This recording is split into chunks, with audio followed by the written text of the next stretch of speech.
Jack, he's just given up. He's like, it's 4 episodes into the series, and he's like, I guess I'm not going to stop people from dancing in the hallway anymore. I've given up. He gave up so Which quick. it honestly didn't take very much for him to give up. Like, he lasted, what, half a semester? He just, yeah.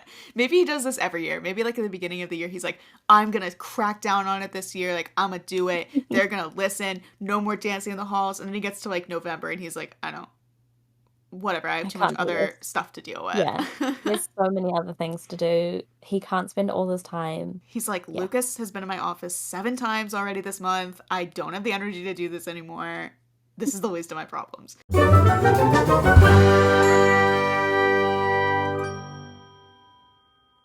Hello, listeners.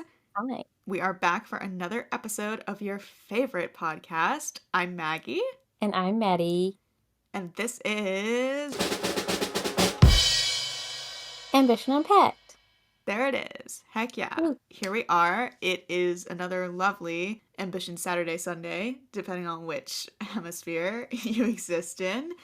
And today we are talking about Season 1, Episode 4, titled Special Snowflakes, the holiday episode of the first season.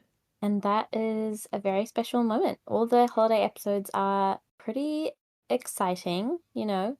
It's always a bit of drama, but it's interesting that like this one, it's to me it's more like a winter episode than a holiday episode. Like they don't talk much about holidays in this at all. Like it's still very much focused within school. And it's like we're doing this winter showcase thing, and they talk a little bit about like, you know, Farkle has stuff about being Jewish and being like commercial Christianity sucks. But otherwise it's not really about the holidays, whereas stuff like in season 2 is very much about like what does this look like in their situation. So it's like a holiday episode, but it's not really at this point. Yeah, I think it's a nice balance. It's like you get the holiday spirit, but you also don't have to have like a lot of the kind of it's quite like unique in its own way. Right. And it's still the holiday music, so you're still getting bombarded with the commercial aspect of it.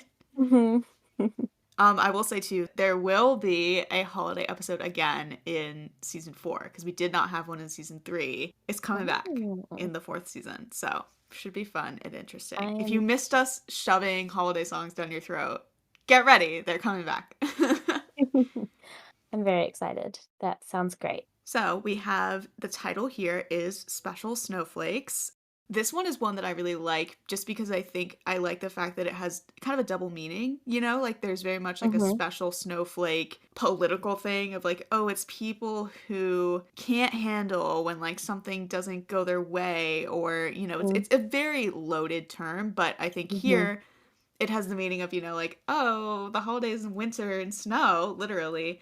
But then it is kind of like, I feel like if if you walked into Adams and you saw people like Farkle or Maya, a person who would tend to use that term derogatorily would probably call them special snowflakes. So I think it's just a kind of fun, different title. It started to get a little more into the traditional Ambition vibe of like the titles can be cheeky sometimes. Yes, it's definitely cheeky, but it's also it's memorable as well, which is nice. Yeah, it's not like under pressure. So let's see, I have the stats here. This episode is 8,682 words, which is just slightly more than the last 2. It is a theoretical runtime of 46 minutes. And it is in my document on my PDF, it is 17 pages, so just a couple more than the last 2. As for air date, this is one where I genuinely don't know, because so we said last time we thought the air date was maybe May 8th for 103. This document said May 7th for this episode, so I'm like, well, there's no way that this got written before that, and there's also no way I wrote 2 episodes in one day, even though I was crazy back then. So we just do not know. We don't know when this episode aired, unless somebody has really good memory from when they were back there, back in the day. We don't know. It's a mystery. No, I mean, maybe you like wrote, maybe this one was May 8th and the other one was like May 5th or something. Yeah, I mean, it could be. This blur that we're in right now with the first few episodes is It's elusive. I'm looking forward to when we get to like 108 and it's like there's an actual specific date that is Yeah. associated with it. But it was a long time ago. It was still May 2019. It was a million years ago. Wow. That was a different time. Almost 3 years ago, in Whoa. fact. And yet here we are. Yeah, we're still here talking about it. So, how do you feel about this episode? Generally, I think it is fun. Mhm. We'll get into this as we go, but the music, I think, has some highs and then some kind of like very shrug moments. Mhm. Which I think is kind of par for the course for holiday music. It's like some are like, oh, this is a banger, and others are like, well, that was just okay. And I think we have a lot of that in this episode. Yeah, But generally, I think there's some fun things and some fun stuff I'm looking forward to talking about. So shall we kind of look at the synopsis and see what we're getting into? let's do it. So the synopsis for this episode is our tagline: "Baby, it's cold outside." The performers hustle to make a statement at the annual winter showcase. Hoping to bridge the divide, Riley endeavors to make friends with the techies. But getting in good Mm. with Isadora and Lucas may ask more than she can handle. Ooh, Very what do ominous. you think? It's ominous, but it's like yeah, it's a very ambition vibes. Like this is what you think of. This is like Yes. it's about the performance, it's about the showcase. It's interesting, I think, to kind of contrast how things are here and how they become. Like the fact that Hmm. so far, almost for the most part, except like 103 was a little bit not like this, but this episode is the synopsis is so focused on Riley. Like it's kind of Riley does Yeah. this and Riley does this.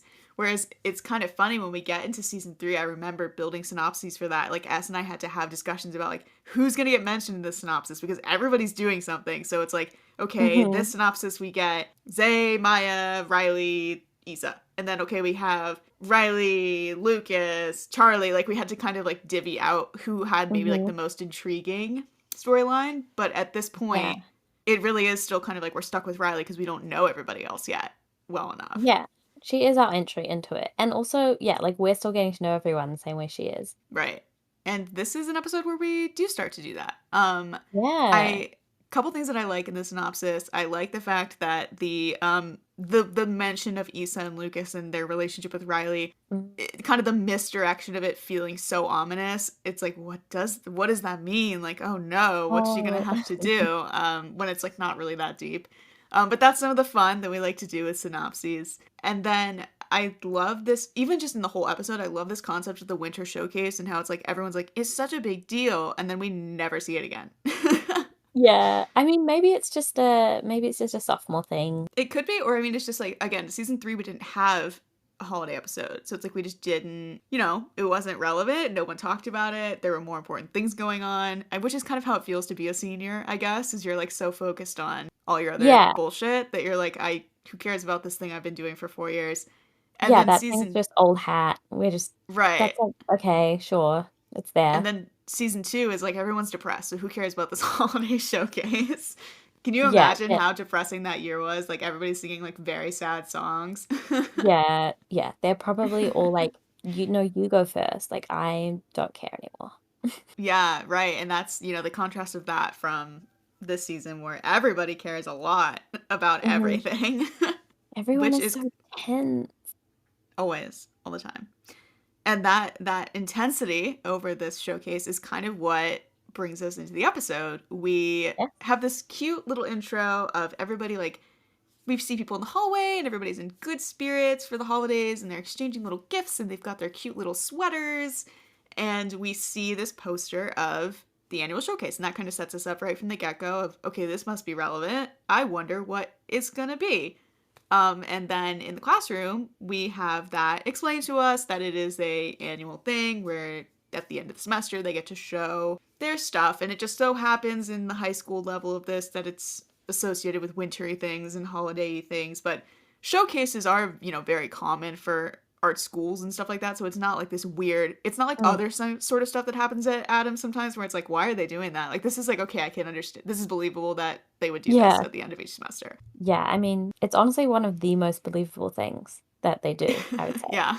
say. They probably have a spring one too. We've just never seen it. Yeah, So, it's not important. No one cares about the spring one.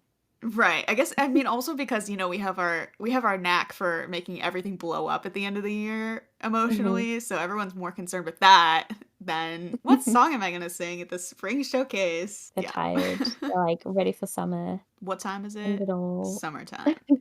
That's a song actually that I've always really wanted to be an Ambition, but it just there's no place for it because they don't. We end at the end of the school year usually, so it's like no time for that. Sorry. Right. It is very specific. I have always imagined like if I had a reason to, and I would go back to the end of their freshman year, I could see them Mm-hmm. doing it then. But we have absolutely no reason to show that. So oh Yeah. well. Oh well. There's also like the series that I mean, S and I haven't really done anything with this yet, but we do have a playlist going that's called Ambition Uncut, and it's basically where we put if there was performances either that just don't fit in the show, but we have a very specific vision for, or like if there's songs that were on the list at one point and then either Mm. got replaced or got cut or just like were removed from the show. We have this playlist where we keep all those things, and we want to do something with that eventually, where I guess we like maybe would describe what each one was for, but Mm. there is a running list. So maybe one episode of Unpacked, we can unpack the uncut at some point. But That sounds like a great idea. so we are with our students, we are with our A class in the black box. We have some kind of interesting setups going on here, a few little notes. It mentions that Charlie is back with his usual harem of girls, a safe distance from Zay. But my question to that is his usual harem of girls just Haley and Clarissa at this point? Like, Well, yeah. I mean, there's no one else. I think you have to assume yeah. that at this point you were like, oh, there's like other people around, but then by the end of the season, it's like, no, there's like 12 people here. Yeah, literally, I think that was part of it because I think S and I only really figured out like the structure of the school and the like, oh, A class, B class thing. We really only figured that out in season 2 because it then became such a big plot point with the Lucas stuff. I just think we didn't think about that at all this early on. You know, this is still Yeah, within what, a week or so of us even dropping the pilot. So we were just like hee hee hee la la la la, and then I now love it's that. like You're we like, look back and we're no, like, wait, no time for structure. there's no time for We fools. just, There's no time for realism. it's honestly fine though, because even if you think about it, like, I always remember in, say, like Teen Wolf in the pilot, like Scott and Styles have this like other random friend, and you Hmm. never see her again. Right. That kind of thing happens so often. So true. Yeah, I mean that is we're really watching the growth of the show and the growth of it kind of establishing itself as we go through. So Mm, for now, either there are more girls sitting there and we never see them again, or it really is just Haley and Clarissa. But that's good enough. It's it's also fine. the thing too of like we don't really even know Haley and Clarissa at this point. Like they've had what maybe True, one line total between the two of true. them, so they are just kind of faceless girls right now. Oh, So that will change. But yeah. yeah, I mean, that makes sense.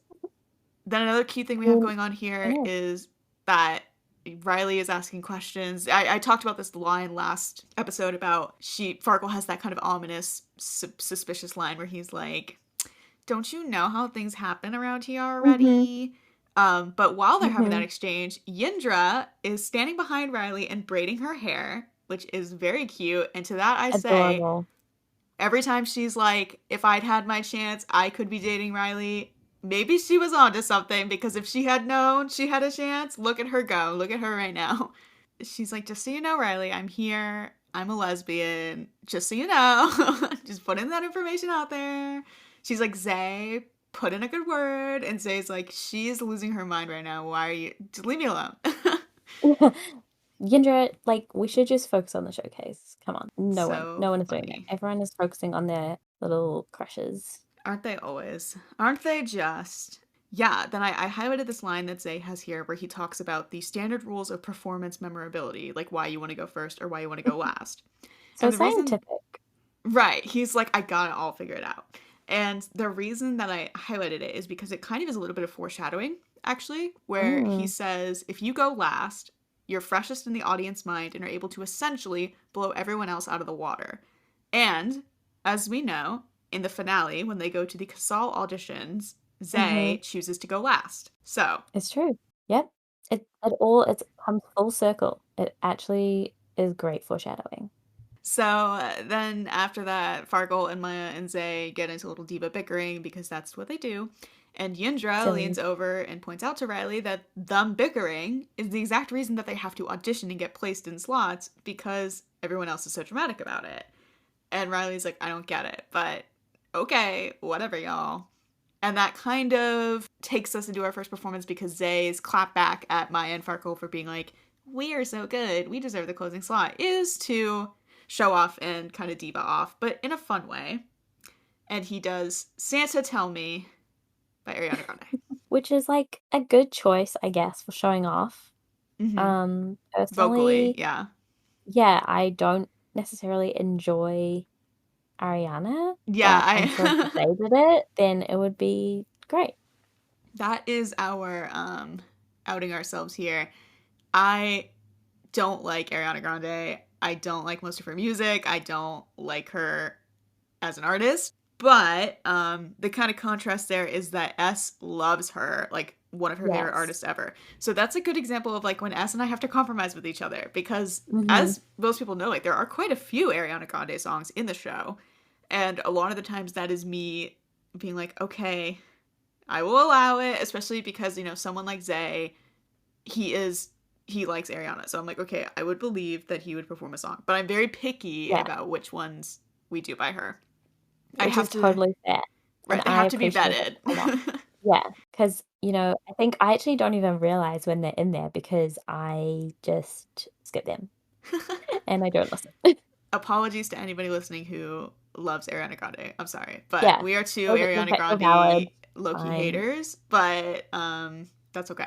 It's not for So, everyone. It's okay, we can't all have the same opinions. right.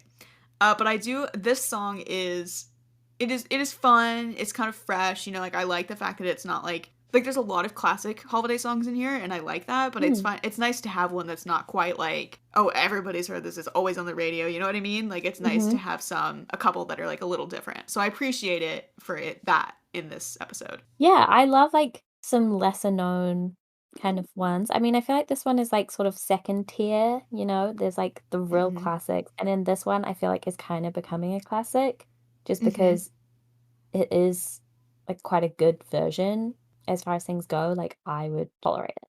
So, that's saying something. Right. There's an adorable moment here where Zay taps Riley on the nose. Adorable. Very cute. Besties. And then what I like about this performance too is that it kind of, I enjoy the thing of like everybody getting pulled into it and kind of it just being this moment of like, let's have fun. Like, this is fun. Even though Mm, it's like Zay showing off, I think it also goes to show Zay's thing of like being able to bring people together in like a mhm. It's moment his of diva like, power. right. Mhm. Instead of like where if it's Maya and Farkle divaing off, it's Yeah. always like, this is about me and not about anybody else. Yeah, exactly. It's very much Zay's power as a diva, which probably Maya and Fakul envy a lot, is like his popularity, Mm-hmm. Yes. which is something that, they might outshine him in other ways, but they'll never be able to have that. Right. And I think that that is something that gets played on a lot in the show. Like they Mm. talk about that and they have conversations about that, about how Zay's strength above them is his community and his sociability and the fact that he is able to Mhm. balance his ambition with his like sense of other people and friendship and Mhm. all that stuff. And that's such a, we talked about this in the introduction episode, but that's such a core part of his story and his character too, is that balance between my goals and my dreams and my drive and the more emotional interpersonal side of my life. So then they make it, this crowd of dancers makes it into the auditorium, and that's where the techies have gathered. This part And is so funny to me. yeah, so they've gathered, the mob is coming, and there's this hilarious moment of they see them coming, Lucas is gone. He literally turns He around, was he hops off loose. the stage, and he like runs away, basically, from this fun dancing, singing moment. He's out of there. He is not part of it. He doesn't want anything to do with it. He's nope. Like it's such a As you small might say. moment, and you know, like in Mm. a episode, like if we could actually see it, it would be like what, like 2 seconds maybe, but like I would love to see Mhm. the gift sets of it, of just like that moment, like, Mhm. whoop, gotta go, bye bye. Yeah, that would definitely be, like, gift set of this entire performance and being like, Zay, like, doing an amazing performance with the whole group, and then the bonus gift at the bottom, Lucas yeeting away. Right, that's probably, it would also be probably like a fandom meme, like a reaction image. It's just the moment of like, oh, Yes. bye. Bye. I'm running away from this. So true. But I love how Dave and Dylan and Asher and Mhm. Nate get pulled in. I think honestly, I would also say Jeff is probably there, and he probably also gets pulled in. But he at this point was irrelevant, and we never talked about him, so that's why he's not mentioned. But he is our Yeah. dancing techie, so I'm sure that he was also a part of that. Yeah. Although also I feel like, we can just fan in that, like, well, I mean, I will. You're the writer, so you don't have to. But like that Jeff is just like a little bit more shy. Like he's not out of his shell enough to, he's just like, okay, I'm hanging out, but Yeah. I'm not being, my full amazing self yet around these people because I'm Right. just like He's a not shy he's 14-year not old. taking every opportunity to twerk like Nate. Yeah.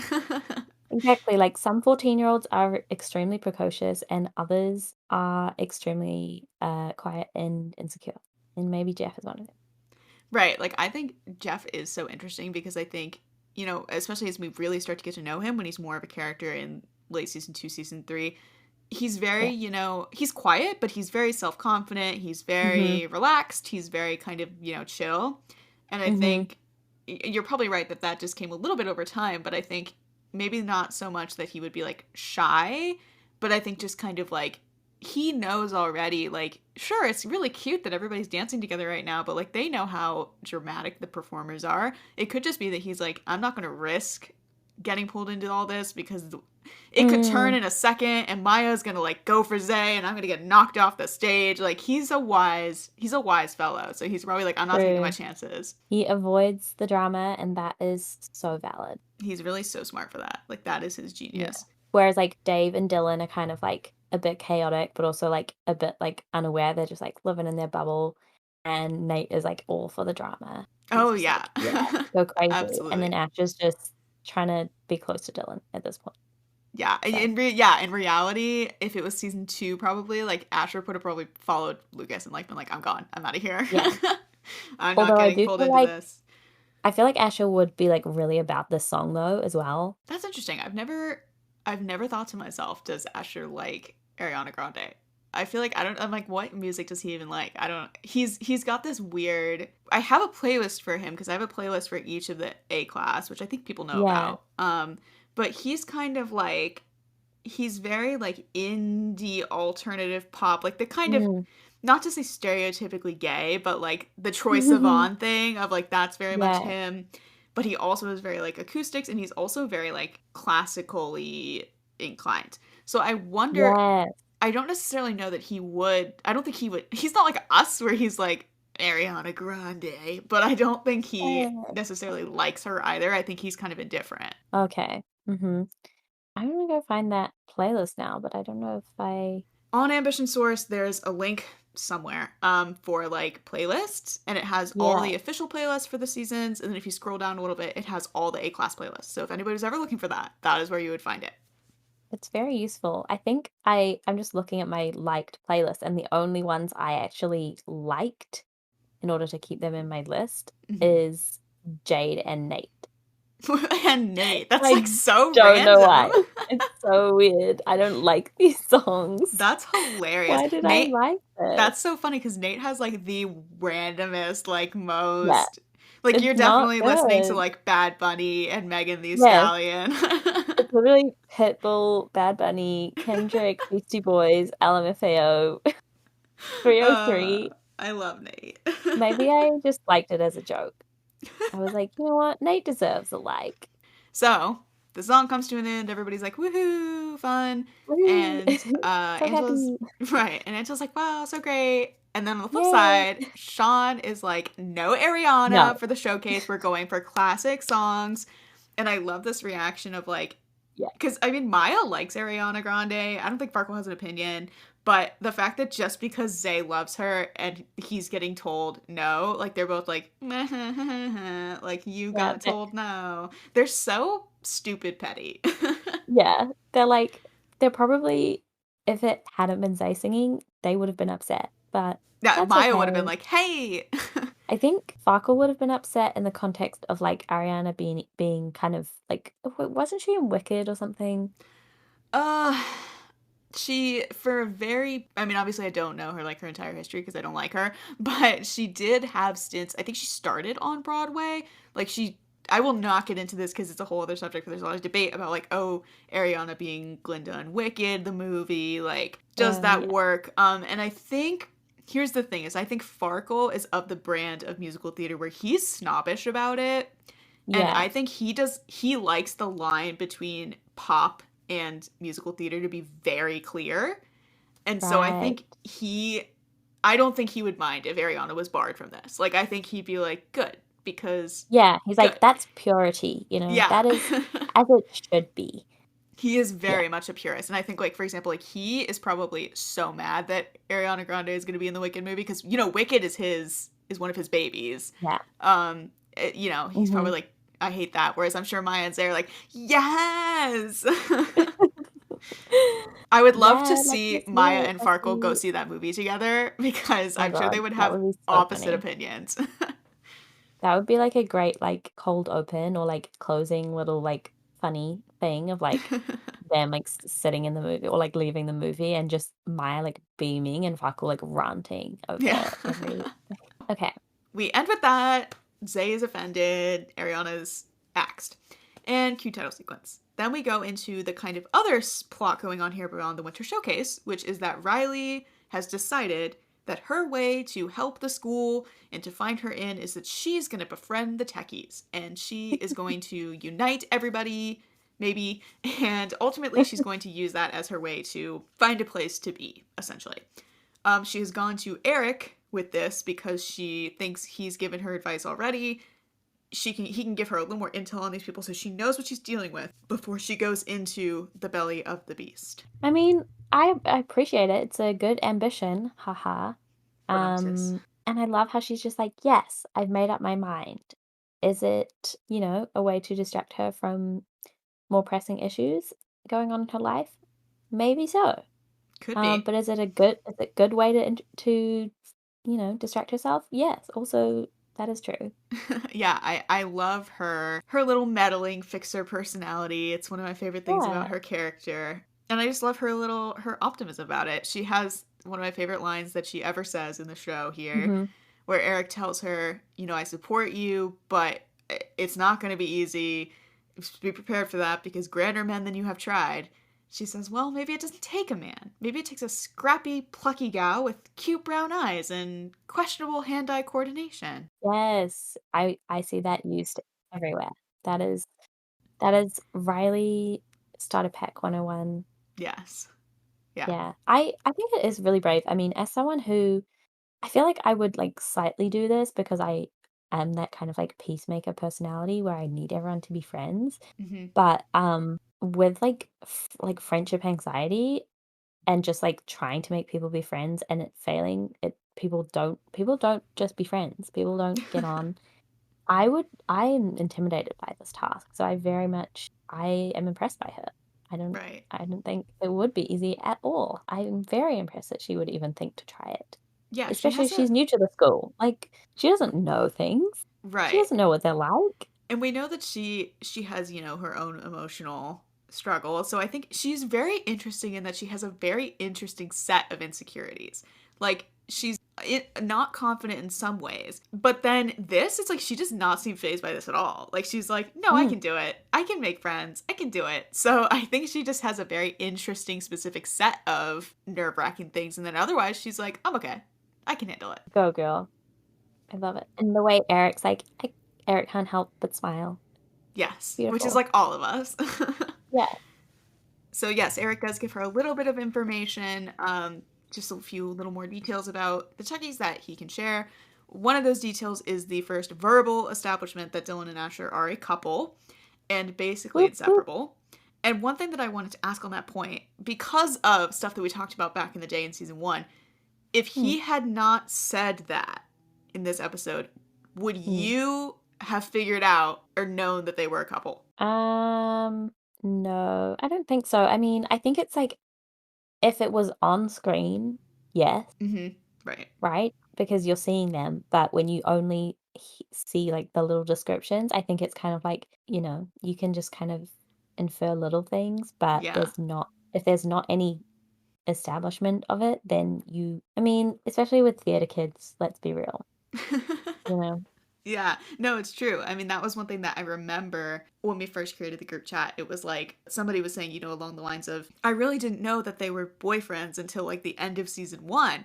And I was like, the end of season one is like I was like, did you not watch 103 where they're like, love of my life? And they're like, saying all Yeah. these things. But then someone was like, well, like they could have just been really good friends or like in a place where it's Yeah. like they have crushes, but they're not together, like it was this interesting kind of realization of like, oh, like you really do have to be clear about like what situations are because some people are just right over their heads. Truly, I mean, especially, like I said, with theater kids. Too, as well, especially because in this show, in the future with Maya and Farkle, like we do deal in queer platonic relationships of Mm, like, Maya says to Farkle, like, you're the love of my life all the time as well, in kind of like a less serious way.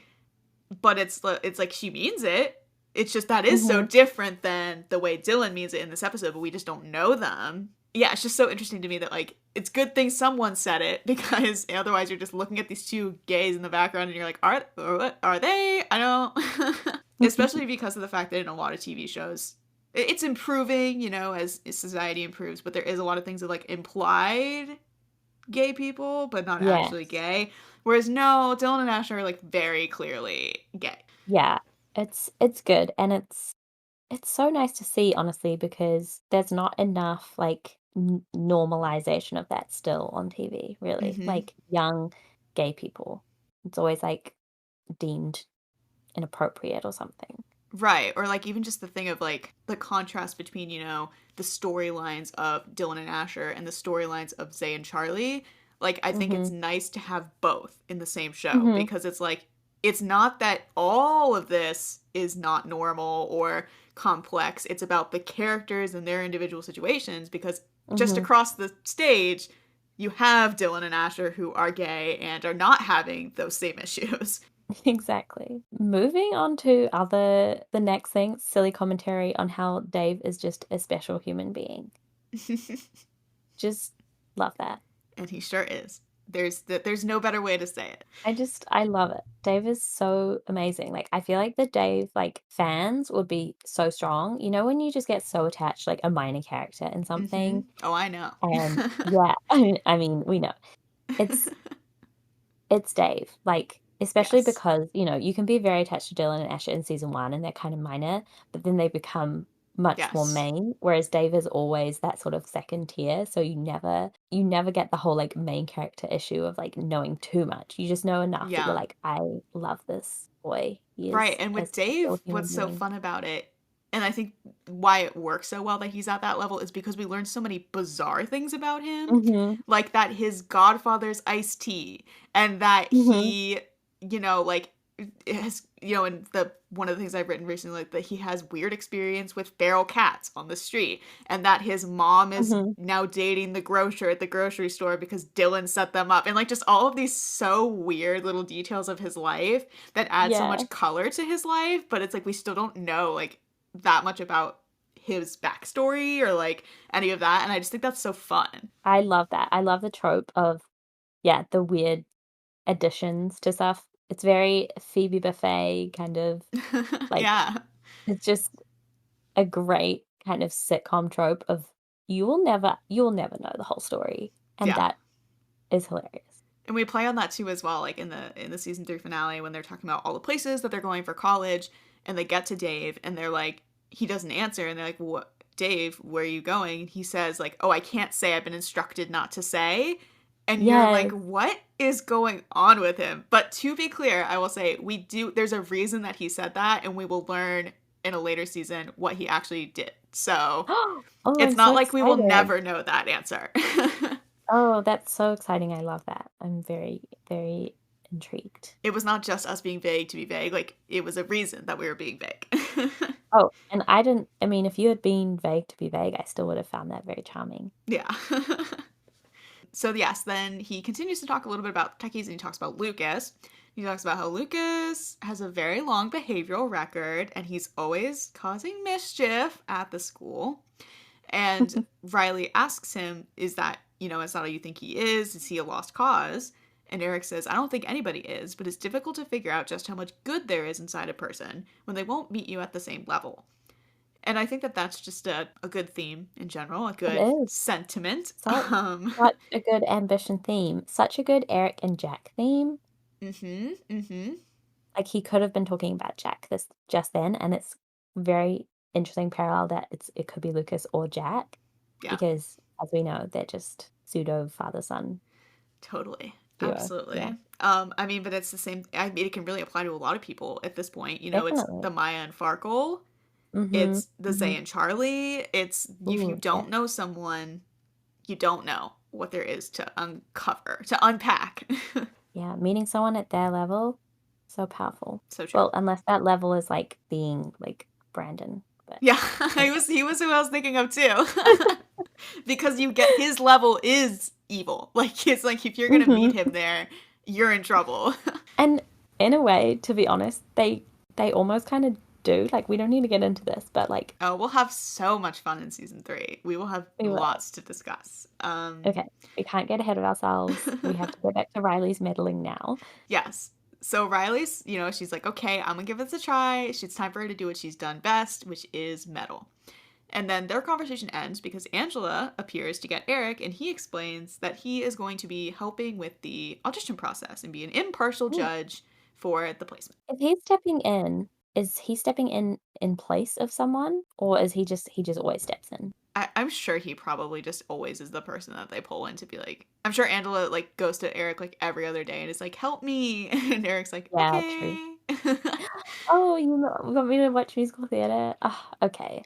Yeah, Twist my arm. exactly. Now Riley is going to go endeavor on that mission, and she goes to Isadora and she tries to find the right way to start this conversation and be like, can I join you at lunch? Can we hang out? And Issa's a little suspicious of this because why is Riley all of a sudden wanting to chill, wanting to hang?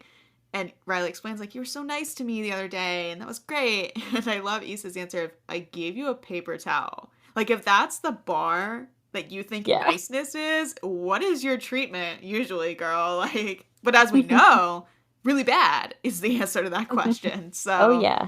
The bar was low. Like, the bar was set low by the previous school, the bar was set low by the other the performers. performers. Yeah. So, yeah, So it is a kindness. It is exactly it what is. she needed, as she says. And then she kind of trips, in classic Riley fashion, trips over herself a little bit, which is interesting. I wanted to say that in season 1, I think Riley has a lot of these quirks of like kind of tripping over herself and not really knowing what to say and Mm, often saying things she didn't intend. There's a moment like that we'll talk about later. And it's interesting that I think she grows out of that. Like that's very much a season 1 thing for her, and then as she becomes more self confident, she loses that. It's not something that mm. stays with her forever. Whereas on the flip side, like the thing of tripping over yourself and speaking way too much, that's very much a Charlie thing. Like he Oh, does that yeah. all the time in later seasons when he actually has lines. And I think like it's interesting to see how for some people certain traits are this is where I am in this moment, and if I grow and mature Mhm. out of it, I won't have it anymore. And for other people it's just like that is who they are at their core. Exactly, exactly. I think that's kind of the same with, like, with Farkle kind of talking too much. It's like that is kind of his whole personality as well. Yeah, and it's interesting you bringing that up. I've realized like Farkle has such a big personality, but I feel like in these first few episodes, he actually doesn't have that many lines, and he doesn't. No. We haven't dug into him that much yet at all. No, exactly. Because I think that's interesting, Riley and Farkle being sort of the protagonists, as we've said. Hmm. It isn't very clear that that is the goal in the start of season 1. Right, Farkle is a Like, little bit behind no. plexiglass in a way. Mhm. I guess that's another thing with it being written down is you can't see how much they're on the screen, but in theory, if we were watching it, we might see a lot more of Farkle. Yeah, it could be. Then we go into this audition process where we only see 3 people audition. We see Zay and Farkle and Maya. And Yindra is on fire this episode because when Maya says, like, wow, like, we must be the only 3 that care, Yindra's like, there's no point to try because you 3 always do this and you do everything and get everything, so why should the rest of us bother? And she's right. Good for Mhm. her for saying that. I do think though it's a little funny. I think that the place that Zay is at right now in this season is so interesting. Like that's like one of his best friends saying that, and he Mm, is included in that criticism. And I yeah. think that that's a bit of a foreshadowing to stuff we're going to deal with in season 3 of Zay's diva really coming out again. Mhm. But also I think it's interesting. Again, I don't know how much this is public knowledge, so I'll dig into it a little bit here. But Zay's backstory, which is referenced a couple times in the show, involves a toxic relationship that he was in his freshman year when he joined Adams. We have this kind of mythos that people are assigned big sibs, like big sib, little sib. And he was Mhm. assigned a big sib who was a junior at the time named Brooklyn, who it's like We hate. it makes my RA skin crawl where I'm like, you should never, you're in a position of power and mentorship, you should never date that person. But No, it's so bad. yes, they have kind of this toxic relationship all throughout freshman year for Zay, where he's dating this cool older guy and he's got all these cool older friends. And so even though he's friends with, Nigel and Yindra, he kind of doesn't take care of those relationships very well. He does not Mm. really establish footing that well in the A class interpersonally, which is also Mhm. kind of interesting that he's then also still known as the most popular kid. So I think we get into this a little bit in episode 6, but it's like what is reality versus how he actually feels versus, Mm. the way people see him. Because I Yeah, think him having a cool older boyfriend and cool older friends, like that probably elevated his perceived popularity of like, wow, definitely. look at Zay, like being so talented and cool and having all these cool friends, even though I don't know him that well, like he must be really happy and chill and have lots of Yeah. friends. When, as we Yeah. know, that's not necessarily the case. And for him here, I think this is one of those little moments where what happened obviously is that toxic relationship. Brooklyn broke up with him, dumped him like at the end of freshman year. And so Zay had that fallout and he, Mhm. had to recover from that. And one of those things was apologizing to Nigel and Yindra for being kind of a shitty friend. And so even though we know they become like ride or die best friends, in sophomore year, we're kind of in this transition of like he's still making it up to them and he's still trying to like really establish those friendships. Mhm. And part of that is that Yindra might take a couple shots at him, and we see Nigel a little bit take a couple shots at him this episode. So Mhm. it's like they're keeping him on a leash, where they're like, Yes. "We want to be your friends, but you gotta watch it." They're like, we haven't forgotten. I think it is definitely that difference between like him being like sort of just like friendly and cool to everyone else, and you can imagine that everyone's like, yeah, he's so friendly all the time, but they don't really see the whole like ditching Nigel and Ninja Mm-hmm. for like Brooklyn all the time, and they don't see like him being flaky towards them and like the stuff you get when you're actually close friends with someone. Yeah. Again, it's like it all comes back to that theme of the surface level perception of someone versus actually knowing them. I think that is Mm, such a huge piece of season 1. yeah. That's probably something that Riley's, like, figuring out as well just because she, sat with them on Mm-hmm. their first day, and she's like, "Oh, like, this is a friend group," and then she probably sees them, like, be a bit, like, snappish, and then she's like, "Oh, okay, interesting," and she doesn't know the She's like, backstory. I don't want to deal with that. I'm gonna go deal with the techies instead. I'm just gonna go deal with people who are always grouchy because at least I know I Literally, no, that's kind of true.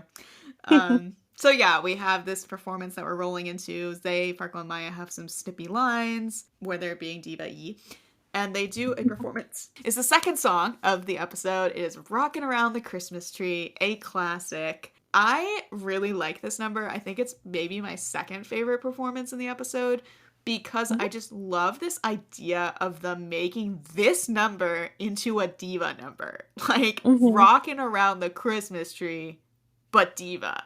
It's just so funny to me. Yeah. And it would be good because they are talented. The way I kind of picture it in my head is like a mix between the Mean Girls Jingle Bell Rock thing Mhm. and this is so bad, but a good version of when the cheerleader girls in Riverdale do dance offs, and it's just like they're kind of cringy, but like that kind of vibe of like, oh, my turn, I'm gonna step forward, I'm gonna do my little diva moment, I'm gonna push you out of the way, like to this Mhm. song. Just amazing. Honestly, yeah, like, the whole thing of, like, making Christmas songs into this competitive side is so not Christmassy. Yeah. I definitely see the whole, like, Mean Girls when I guess it's, like, Gretchen, like, goes to the wrong side or whatever, I don't even Hmm. Yeah. like, "No, get out. You're in the wrong place." Yeah. I think it's so fun. And it's, it's brief. It's not too long. It doesn't go on for too long. I do think it's also interesting, this idea of like them all they have to audition together, basically. Like, I'm sure it's Mm. because in the past it's like them divaing off has taken up so much time that Angela's like, no, you're all just going to do it together. And then I'm going to make a Yeah. decision. Like, what would she have done if other people wanted to audition? I mean, I guess we've seen what happens when that happens because Riley auditioned and then they were like, well, you didn't even need to audition because we picked Maya. Oh boy. So then they finish the performance and they have their other little diva offy moments where they say some not nice things to each other under their breath and between their teeth. Hmm. And then we go to back to the other side of the episode, the other storyline, Riley doing her infiltration of the techie table. And at first, we don't even know she's going to be there. We see the techies at their usual place. I noted we can tell it's cold outside because the techies aren't sitting at their outside table. They're sitting at their inside table. Because Hmm. basically in like a lot of season 2 and season 3, they're always at the courtyard table. I think that is their Oh, usual place to be. yeah. But here it's winter in New York. I'm sure it's freezing. Yeah, I wouldn't sit outside. It's chilly out there. I also think it's very interesting the way that this is described, where the techies are sitting, where it's like the rest of them are sitting a few seats over, and Issa and Lucas are kind of sitting on their own. That is something that Mm. changes, so much in the later episodes and later seasons, where it's Yeah. very much like we're all sitting together and we're a group. Whereas I think at this point, clearly they're still figuring that out. Yeah. Lucas and Issa are still very much like a little, little angsty. We only have each other as friends and we don't want to talk to everybody else. Yeah, it's like they like them enough, but they're like, no, we have like our time here. Right. Like you can be in our proximity, but don't include us in Yeah. your stupid conversations. Which, to be I mean, fair, are yeah, Dylan and Nate and Dave probably having some stupid conversations at 15 years old? Yes. yeah, yeah. No, super relatable. I would probably be doing the exact same thing with Adora, so totally fair. So then Riley completely disrupts this normalcy. She just comes, she sits down next to Issa and starts joining the conversation and talking about the diva off. I love it. And Issa's not phased because Issa knew Riley was coming. Lucas is like, what the fuck is going He is on? thrown. He is very thrown. Freezing with the fork halfway to his mouth, staring at this interloper. Like, what What? is she doing here? And then Issa says, Lucas, did you forget how to use your limbs? Either eat it or don't. And then Lucas gets embarrassed and drops his fork. It's just so. And like Issa's like, what? Why are you being weird? Like, do you need? Like, she just does not. I don't think. I mean, Lucas doesn't get it, but I don't think Issa at all gets it either. Like, Issa's like, what is your issue? You know Riley. Do I need to introduce you? And Lucas is like, no, yeah, I just didn't realize she would be joining us. And then Riley looks at him and just kind of smiles. And this interesting little, it's kind of like a power play going on between them right now. All Mm. of the scenes they've had up to this point are very much like, it's like challenging. Like we've kind of talked Mm. about, like last episode, we talked about Jack and Farkle both being people who like having a challenge in their life, even if they act like they're annoyed by it. And I think from this, like, I think Lucas falls a little bit into that too. Like, I think maybe it's just like I'm a little into it where I'm like, I love that Riley, like, is like, she's just so badass, like, even though she's Hmm. a klutz, where she's just like smiling and tilting her head and being like, you can tell me to leave. Like, tell me to leave right now. And he's like, not going to do that. But I think like it kind of shows, in episode 2, she was terrified and like could not even interface. And then episode 3, they had that weird moment of at the end of the episode, and that kind of brought the walls down a little bit.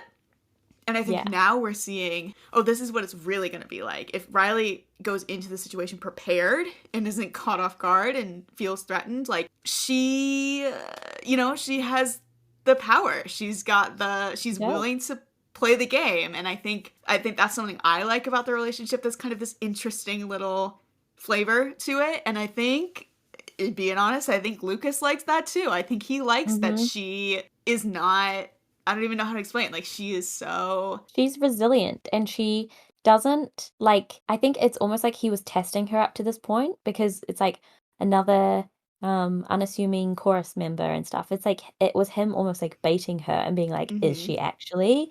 And I guess he knows that a lot of people would have just been like, well, okay. And then don't like not engage with him at all and just kind of actually Yeah. be that. But she's like, no. And then he's like, oh, okay, like intriguing. Mm-hmm. So, I mean, I love that. I love that dynamic. And it's fun that they have this kind of back and forth too, because like in 102, it was Riley that was like totally caught off guard and, you know, couldn't even really like talk back and was just so intimidated. And now it's like Riley's entering his space and he's the one that's like, I can't, I freeze, I don't, Mm-hmm. and I think it's just kind of like her catching off guard, like destabilizing him Mm-hmm. is something he's probably not used to as well. And so I just, they're so juicy. I just love it. It's such, I mean, I would kill to see this. Not kill, but I would kill to see this scene. Just the dynamic. There's the Lucas and Isadora dynamic, and then there's the Lucas and Riley dynamic, and then there's Issa and Riley dynamic. Like there's just this is really important, like to Mm-hmm. the show. Yes. But this is the kind of the first time you see them and to think like know what's gonna happen in the future. It's very funny, but it's also like just funny without knowing anything that happens afterwards. So true. Totally. Oh, so good. So So Issa good. explains that Riley's like, oh, what are you guys doing for the holidays? And Issa explains that, oh, they have this small party that they do with the techies. And Riley lights up about that. She is so excited. She's like, I love parties. I love planning things. Like, can I help? Like, I'll help. And that is her, like, secret in.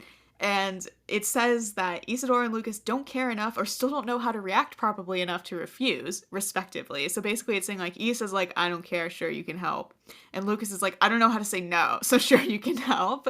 And Riley is like, that's it, that's my end. So we're endeavoring into that for this episode. I mean, honestly, like as someone who hates planning things, I would definitely say yes to someone being like, "Can I help plan it?" I'd be like, "Yes, please make it so that I did nothing because I And don't want see, to do it." it's kind of funny because I feel like if Dylan had heard this conversation, if he was not having some dumbass argument with Nate and was paying Mhm. attention and he'd heard Riley say that, they would have become friends this episode because he would have been like, Yeah, oh, you like to plan parties? Me too. And that would have been the moment. And we would not have to wait 2.5 seasons for them to become besties. It's exactly. all right there. It's right there in front of them. They just haven't taken it yet. Hmm. We shall see it later. We have to hold out for that I one. know, we have to hold out for so much. When we come back to the classroom, to the auditorium, Angela reveals Maya's gonna be the closing slot this year. Big surprise. Well, That's how it be. And so then Maya decides she's gonna make a little speech about it, and Zay says, no one asked for a speech. And I love that line. But Maya just goes on to basically say, like, oh, well, the good news is, hopefuls, that I think I'll have a partner for my performance, so you can sign up to audition with me. And that's like interesting. And then mm, she asks Nigel she says she has a proposition for him. And that's kind of like this little intrigue, like, what could that be about? it's very random, honestly. It's like everyone must just be sitting there like, "What on earth?" Yeah. Well, I mean, they're probably also just used to Maya at this point. Like, she's always got Yeah, something weird going on. They're like, okay, whatever. But I'm sure Nigel completely was like, flipped off. who, me? Me? Oh, okay. Sure. Yeah. Mhm. So then we have this little scene here between Sean and Angela, where Angela's like, what are you doing for the holidays? And he's like, nothing, because I'm the Grinch. And Angela's like, okay. Well, you Mhm. shouldn't spend the holiday alone, but okay. And moving on. She's like, "All right, I'll tell you that you're silly, but that's it. I'm done." Yeah. Right. So then we have Riley doing her first little techie adventure, which is that she's helping Dave, Jade, and Issa make decorations for their holiday party. And that is, first of all, so cute. But we learn through this is where we first get that insight on Jade, that she is a wicked talented costumer and basically single handedly makes most of what they use in the A class. And it Incredible. says Jade is fiercely unappreciated by the performers, and we know that's true. Oh yeah. That is like immediately obvious because they should be like begging for her to be their friend so that she can make them the nicest outfit. True, yeah. And it's like, if she's known as being wicked talented now in sophomore year, like 2 more years of training senior year, Mhm. like no wonder she's so good. Like she's been doing this so relentlessly for like 4 years. Yeah. She's so iconic. I also just would really love to see what decoration making means to Dave. Like I just whenever I picture him like in this scene, I just kind of picture him like a mess, like with a bunch of stuff Yes. all over him and like but so nonchalant about it. Like he's not purposely being goofy. It's just that he's just Dave. He's unaware, he's just living in his little world. He's either coming to the party, but not in like a, whether he has opinion on it. He's just like, "Oh, like, Riley, are you like gonna who's come? coming to the party?" Yeah. And he's just like covered in like glue and like paper. Glitter. Yeah. Literally exactly. Yeah. What a guy. What a man. Amazing. Then we go into whatever weird thing Maya was planning. She explains that she now has the three people that are going to audition to be her dance partner, which are Farkle, Enze, and Charlie. And Oh, Nigel, she has recruited to help with this audition performance sequence thing by having him play his violin. This is the first time we learned that Nigel is also a violinist and also does orchestra. And very iconic of him. He's yes, it actually is. he is a triple threat. Like, Nigel is so talented. Yeah, like he he's has so but talented. he's just so low key. Yeah. He's just like, "Yeah, I'm really good at acting, and I also play the violin in orchestra, so, like, I don't need to talk to you because I have stuff sorted." Yeah, literally. And that brings us into the third performance of the episode, which is You're a Mean One, Mr. Grinch. I have to say, so this whole thing that she does here is very mean, but Yeah. it is Yeah. so good. Like this is my Yeah. favorite performance of the episode. I I knew that. it's one of my favorite performances of the season. It's just Mhm. so fun. Like it is so and it's one that I can see so well in my head. Like I can see the Yeah. different moments of it. I love it. I know it's bitchy, but I'm like, serve. It's okay that Zay and Charlie and Farkle got a little dragged because I had fun watching it. So Yeah, I kinda like how she teases them, and, I mean, we're fans of Maya. I'm sure everyone else will have other opinions, but that's true I too. I It's a love little it. bit of a asexual power moment as well because it's like, Yeah, like boys, no, I don't need you. Get out of my way. I actually don't need anyone else. Thank you. Again, Goodbye. I find it as we dive into it here, I find it so interesting. Charlie, I'm like, what is his brain thinking like most of the time? Because like, in season two, or like well, season three is like a whole other issue. But in season two, I feel like he would never do something like this. Like he'd never be like, oh, I can audition for that and I'll try Yeah. that. Like he becomes so much more like reticent and like I don't want anybody to pay attention to me, which I think he's still Mm. like that generally. But I just wonder like what is his motivation for doing this? I mean, aside from the obvious logistical fact of like we wanted to show him dancing again, like I just think it's funny that I think he kind of catches strays in this because he just happens to be there. yeah, I mean, I think part of it could be, like, in season 1, being blending in is very you are trying to be in things, and, like, Mm-hmm. everyone everyone's trying to be involved, so maybe that's sort of part of it is, like, he's like, "Oh, no, it'd be weirder if I, like, didn't do anything," and also the fact that Maya being a girl, he's like, "Oh, like, I'm Hmm. interested in that." Right, Whatever that is. right. And then by True. season 2, he's like, "Oh, no, okay, like, it's actually better to, like, not be the center of attention," which To most people disappear. learn. Yeah, To be and invisible. yeah, That's so interesting. I had not thought about that, but I could believe that if this is slightly part of his because we know at the end of season episode 3 that he was like I have to change my plans. I have to make new plans. And yes. maybe this is part of that. Like I feel like maybe he's like, "Oh, if I got this, then I'd be dancing with Maya and everyone would be like, "Look at that. He's dancing with Maya." Like I think the thing about Yeah. Charlie, and I'll talk about this a little bit when what happens after this song. I think it's like he's trying to be so schemy and like calculating and figuring it all out, but the problem is that he's just not like that. So I feel like No. him trying to be schemy is literally him like his brain being on fire. Like he's just like I could do this, I could do this, I don't know what I'm doing. Like he's like Mhm. panicked, but he's also like I have no idea what to do next, so I'm just gonna panic. He's doing everything and it's chaotic, but he's like, "No, I like, have it together, because 'cause I've got this theme that's going on." He's such a mess. But one thing I do like is that I like that he gets to dance with Maya here, because one thing I really like about we'll talk about this over the seasons, but Maya and Charlie have this very odd relationship where they're not really, like, they don't really have a relationship, but they do somewhat frequently dance together in numbers. And I think it's like, I've said before, like, I would love to see a Maya and Charlie gift set and like what that would even look like, of all these like weird random mini moments. And also they are just both good dancers, so I think it'd be pleasant. Yeah, well, they're like the best like male female pair, right? I mean, Zay is, also the other good male dancer. Like, I think it Yeah. says in this number that Zay and Maya are kind of like about matched in this situation, that it would seem like Zay would be the obvious pick. Yeah.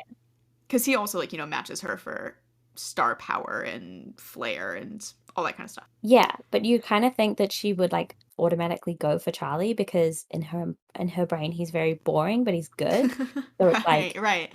Yeah. he's not threatening her star power, but he's complimenting her very well. Right. True. She is a calculated thinker. Mm-hmm. Charlie is not. So then Charlie's little dance moment is done. Farkle's like, let me dance. So she pulls him into it. And they have this funny moment of her singing You're a Monster to him. And he was like, meh, meh, meh, back. Very classic early Markle. Oh, yeah. Then Nigel has his violin solo, and he's iconic. And that is when we transfer to Zay. And Zay and Maya, I think, definitely have more of the actually like choreography dance thing going on here. Because again, they are the more talented dancers. I think Zay would, in this moment, kind of amp it up on her of like, I can do more. Can you keep up with me? So there's kind of interesting thing there. And then we do the little dance thing. They've done their little theoretical auditions.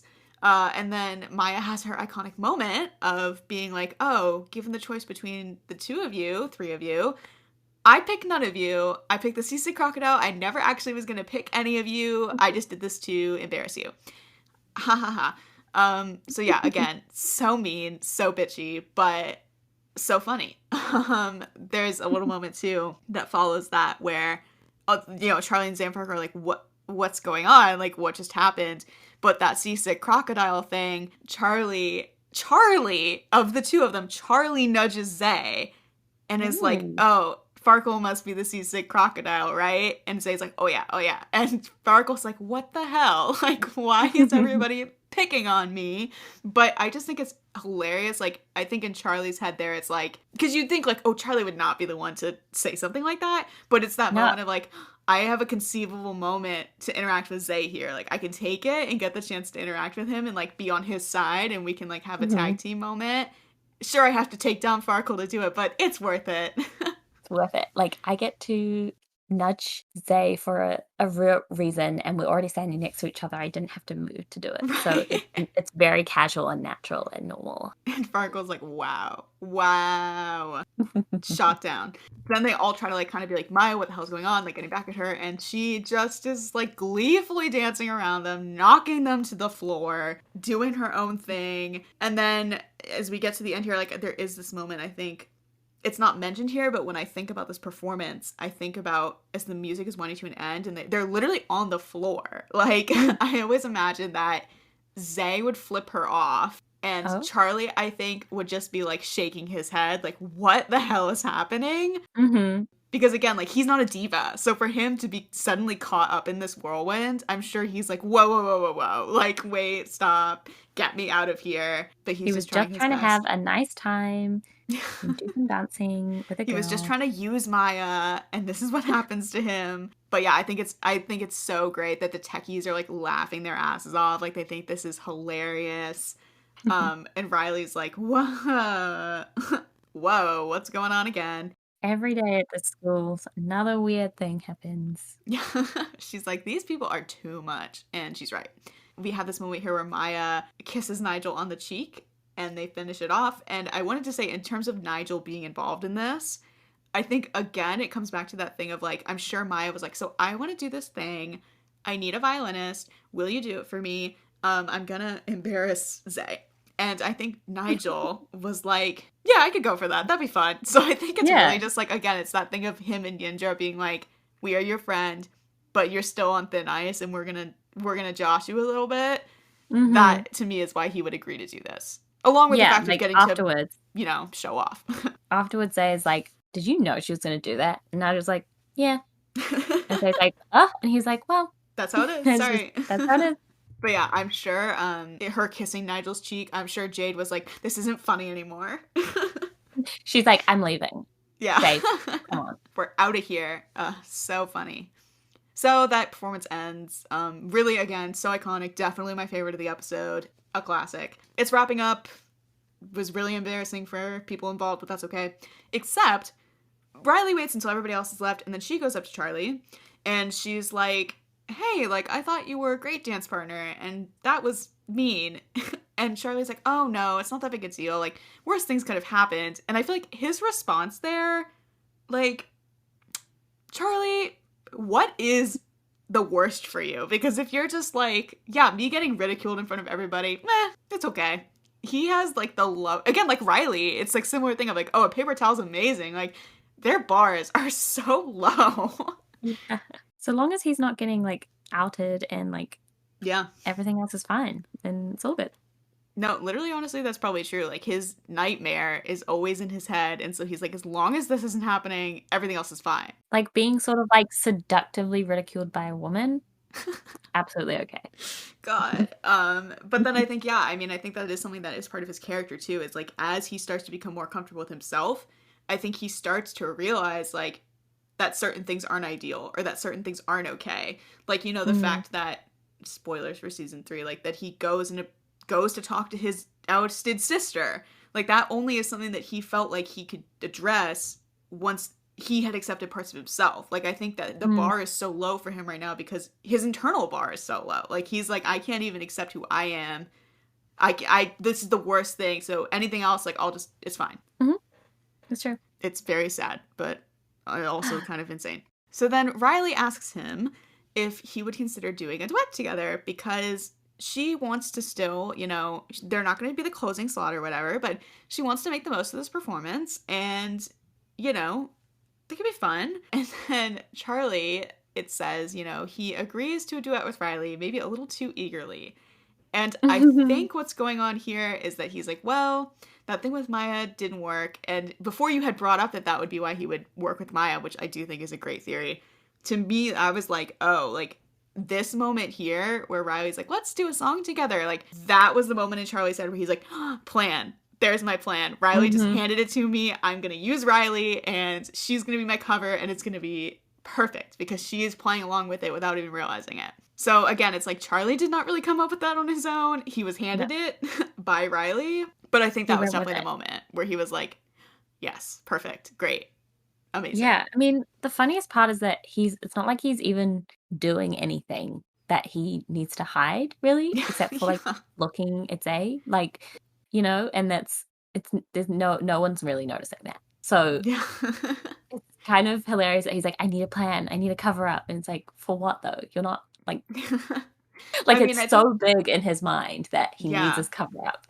I think that's honestly, like, it's so funny, but I think it's also kind of like one of the most tragic things about his character is that he puts himself under such a harsh scrutiny and like under such a big spotlight, even though at the same time he also is constantly downplaying himself and being like, no one pays attention to me. You know, there's this constant thing in season 3 of like, oh, like, well, Lucas doesn't know who I am. No one knows who I am. And it's like those conflicting things in his head of like, everyone must be looking at me and everyone's judging me and I can't do anything because they'll know, versus I'm a nothing and no one cares about me and I'm not important. It's like he is so anxiety 101, like, literally. Yeah like the fact that he thinks people wouldn't know him when he's so important to all of them, even after they basically tell him, and he makes like such a big deal of like, you know, his transfer and things. You know what I mean? Like, yeah. And he's still like, no, they wouldn't know. But I guess also because he's starting to accept himself, it is almost like, oh, they didn't really know me at all in some ways. Yeah. What a guy. So much to unpack again and again. I'm sure we like go over this every single What fine, can but I say? I mean, we can admit freely here. So we did. I don't know if anybody has tried this on their own, but there is a character ranker on the blog that you can do where you can literally rank your characters and see who are your favorites. And we did this at the end of season 3 with the group chat, and I believe you and I had like almost the exact same list, and it was like our top 2. So no one should get any, missives about our backgrounds here. Our top 2 were Charlie and Farkle. And I think it was you had Farkle at number 1 mm, and then Charlie at number 2. And I had Charlie at number 1 and Farkle at number 2. So, mhm. in terms of digging into characters, people should just accept that that's going to be where we put a lot of focus because that is Yeah. clearly where our brains are We're narratively. like, Sparkle doesn't get enough screen time, even though he's performed twice already. Yeah. I think our list was, I guess, again, when I finally get our blog up and running, I can put those up as well.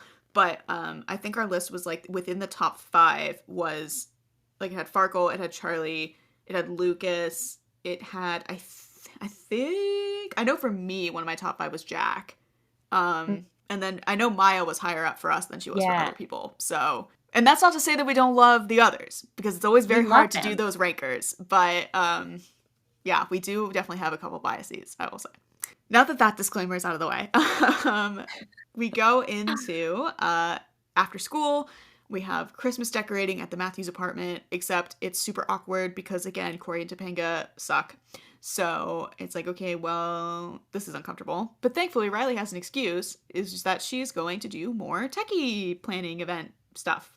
So she Hooray! escapes and goes to the supermarché with Issa, Asher, and Dylan. Which is like so fun and so like in the future, they probably do this so many times, and Mm-hmm. this is the first time. And also just the fact that Asher is like so willingly so much more mischievous in season 1.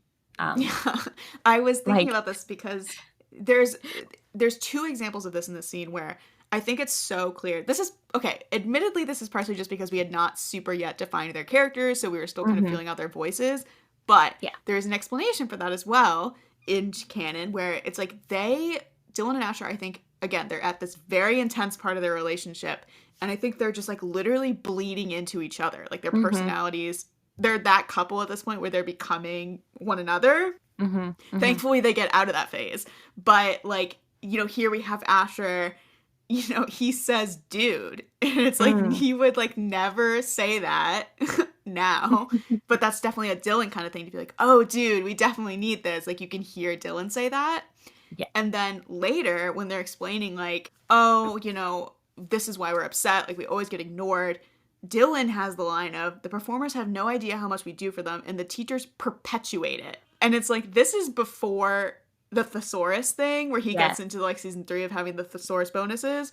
And I think that's an example of, like, Asher using big words and then Dylan being like, I want to use that big word yeah. now. So let me just throw it out there when I can have the opportunity. He probably heard Asher say that exact thing like 2 hours earlier. Yeah. And I'm sure he was like, after they left, he was like, Asher, did you hear me use perpetuate? Wasn't it so cool? Didn't I use it like so well? Like, I feel like this is just such an example of like them Yeah, totally it's absorbing so each other's cute. personalities. I love it. I love that they develop from that, honestly. It's really cool to see that they go from this, like, just inseparable little duo of, like, just basically being a marshmallow together, and then Mm-hmm. they go on to be these, like, really defined people with different friendships and different ambitions that they, Yeah, like, different put roles together. in the show, like different Mhm, ways that they fit the machine in a way. Yeah, I think that's one of my favorite things about them, and we'll talk about that so much more when we talk about season 2, when we talk about their mhm, special, when we talk about all those things. But it is definitely true that like here they are so kind of interchangeable, and it is mhm. fun both from a writing perspective and just characterization to watch them become so much more individualized and like their own people, and it is really Yeah, fun. and I love that because I still remember when we did the, dynamic sorter after Hmm. season 1, and I ranked them as, like, number 42 or something, Yeah. and everyone was like, "What the hell, Maddie?" Yeah, and I mean that's because like we talked about them so much in our group chat, and like you guys kind of got a lot of background on them before the rest of the people that consume the show did because I explained a lot Mhm, about them. But to actually then get to, like, I think it's, like, I was a little like, no, when that happened, but also, like, it's understandable. Like, you just don't get that much of them yet, and you're getting into these little No. bits and pieces. But by the time you get to end of season 3, it's like they've had, like, their relationship is so much more individualized. Like, they're not just like, Mhm. look at the cute gay couple. It's like they, like, actually have dynamic, like, things unique to Exactly. their dynamic. They have their own conflicts. They have their own ups and downs. And I think, like, and their individualities, they have their own plot lines. They have their own, I just think, yeah, I think it's totally fair. As someone, like, what are the reasons that we love Charlie and Farkle? Because they have such a rich narrative thing to Mhm. unpack. It totally makes sense that you would not be into them until they have more Exactly. narrative things to unpack. Like, I I was totally like, get they're it. just there's nothing there for me now. Yeah. And then once they became, especially, I don't like super coupley Hmm. couples as well. So I was just kind of like, no, not for me. Yeah. But then, as we know, that changes. So they get Yeah. out of this phase. Okay. Issa is chastising Dylan and Asher, Yes. which is just I think so it's cute. hilarious that she calls them gremlins. Mm-hmm. Like, It's again, so that's so different so too. yeah, it's very 14 years old, like the kind of like mum friend almost. Like she's like, Yeah. you guys, like, no. Stop being annoying. Like, yeah. And that we see that totally they get their own relationships with Issa as well later, Mm, that totally feel different. And then I think it's also so adorable that Dylan and Asher know Lucas's favorite candy, and they're like, this is his favorite, like, let's get it for him. Like, that is so yeah, them. And Riley, so in cute. her head is like, oh, he likes chocolate. Okay, I'm just gonna Okay, file that away in the back of my interesting. mind for Just no reason. jotting that down, moving on. And they have this interesting moment too where Riley, being, sneaky, is like, oh, I noticed Lucas isn't here with us and he wasn't decorating. Like, where is he? What's he up to? And Issa's like, he's got a lot going on. Don't ask me Leave questions him about alone. him. But it's clear, Riley's got some interest. She's intrigued. She wants to know more. Yeah, especially when she says that he has the most difficult job, it makes it sound so dramatic. It's like, what? Does he clear up everything? Like, and you guys like pour stuff everywhere, so it's a really difficult cleaning job? Or Yeah. The drama. The drama. I mean, to be fair, he probably does clean up everything before he goes to bed in the booth. The So booth. He's like, good night, everybody. Good night. I'm also leaving in 20 minutes. And then he just doesn't leave. yeah, he's like, Oh. no, you guys go. I'll clean up. Yeah, I got it. It's fine. You guys go. I'll leave. I'll look out, when I go. And then he doesn't go. He doesn't. Yeah. This guy. So then we have this kind of nice little scene between Jack and Sean, and we establish that they have kind of traditional weekly dinners together, which I think is sweet for the two of them. It is. For two It is. men It's that really are kind of nice. not great about emotionality, that they're like, let's have our Yeah. brotherly dinner. Very It is sweet. very it's very like Gilmore Girls, like Lorelai and Rory having to go to the grandparents' house every Friday night for dinner as like payment for them paying for Rory's school. It's almost like That's why Jack's like, Sean has to come. yeah, he's like, you get to work at my school, so you have to come to my house for dinner once a week. That's probably a little bit what did happen, but Honestly, yeah, he's like, yeah, if you're gonna be at my school, you have to be like a civilized person who has dinners with their half brother. So yeah. And that's another thing too, is I think it's very sweet that they do put that effort in only being half brothers. Like, they didn't grow up in the same situation together. Like, they don't have that past bond, but like they do put that effort in now, and I think that that's very cute of them. love it. I think being a half sibling is super valid. So Mhm. not like they shouldn't, especially because they don't have other siblings, do they?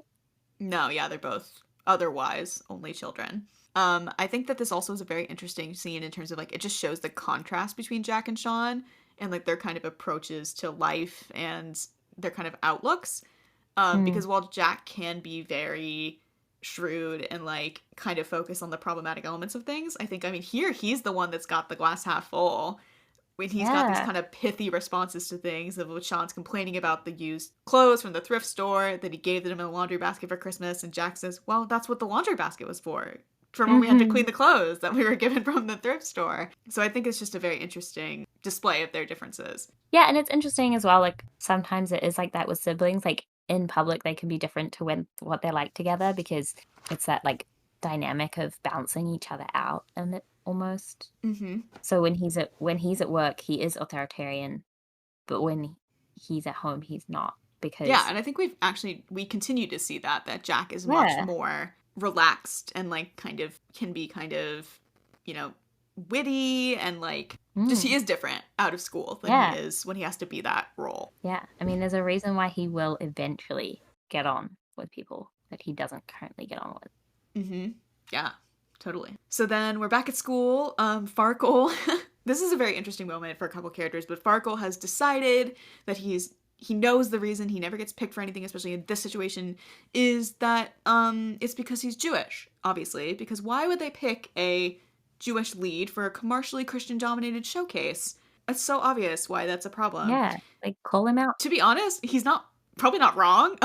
But I think it's interesting that he says that and then Zay rolls his eyes, because I think this idea of like the two of them, like Farkle kind of feeling like I'm so oppressed, and then Zay being like, as a bisexual black man, I'm not even going to get into this with you. Yeah. And that's something that they continue to have, like both in season 1 and throughout the show, is this kind of reality check between the two of them. Yeah. But I think this is kind of a fun, humorous moment of that, of Farkle being on his soapbox and Zay just being like, I can't even, like, I can't get into this. Not engaging. He's so tired. He's so tired. I love that little thing, though. It's very, like, nice little aside before we get back to the other things. It's just like, boop. Yeah. There you go.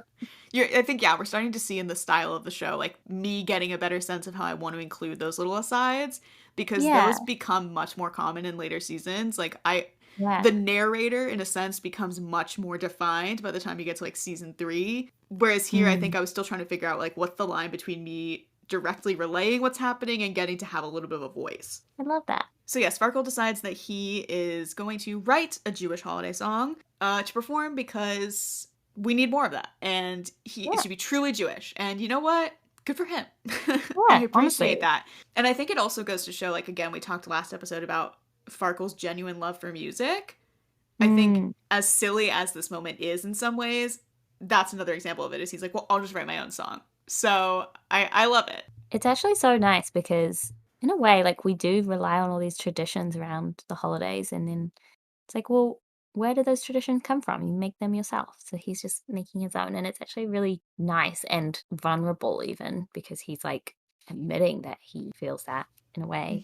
I mean, maybe I'm giving him too much credit because I love him, but no, I don't care. That's fair. So then we go to lunch, and Lucas and Issa are with Riley, and Riley has really taken to the party planning thing. She's got her agenda. She's got all their little tasks laid out and the things they still have to do. And I wrote in my notes here, because it says Lucas finds this amusing that she has all of their prep in her little agenda. And I said, Lucas likes a girl with an agenda. You know what? He's a Virgo, right? Yes, he is. Yes. He's like, oh, organization. I respect it. Yeah, and I think it plays a little bit into kind of what we touched on a little bit earlier, that I think we will talk about a lot more as the series goes on. But, like, I think, like, genuinely, because this is something we see a lot of in season 3, is Riley, like, taking control and, like, stepping into leadership positions and, like, let me organize this and let me figure this out. And I think Lucas is genuinely attracted to that. Like, I think he likes the fact that she is go-getting, not in a diva way, but in, like, he likes to see her kind of take control in that way and assert herself and put that planning things out there. I think that he likes that about her. And so I think that that's just, I think here genuinely he is a little bit like, I kind of like this. But he's not consciously like, I kind of like this. He just like, I kind of like this. He's like, I'm not perturbed. He's not thinking that. He's just barely noticing that he's not annoyed.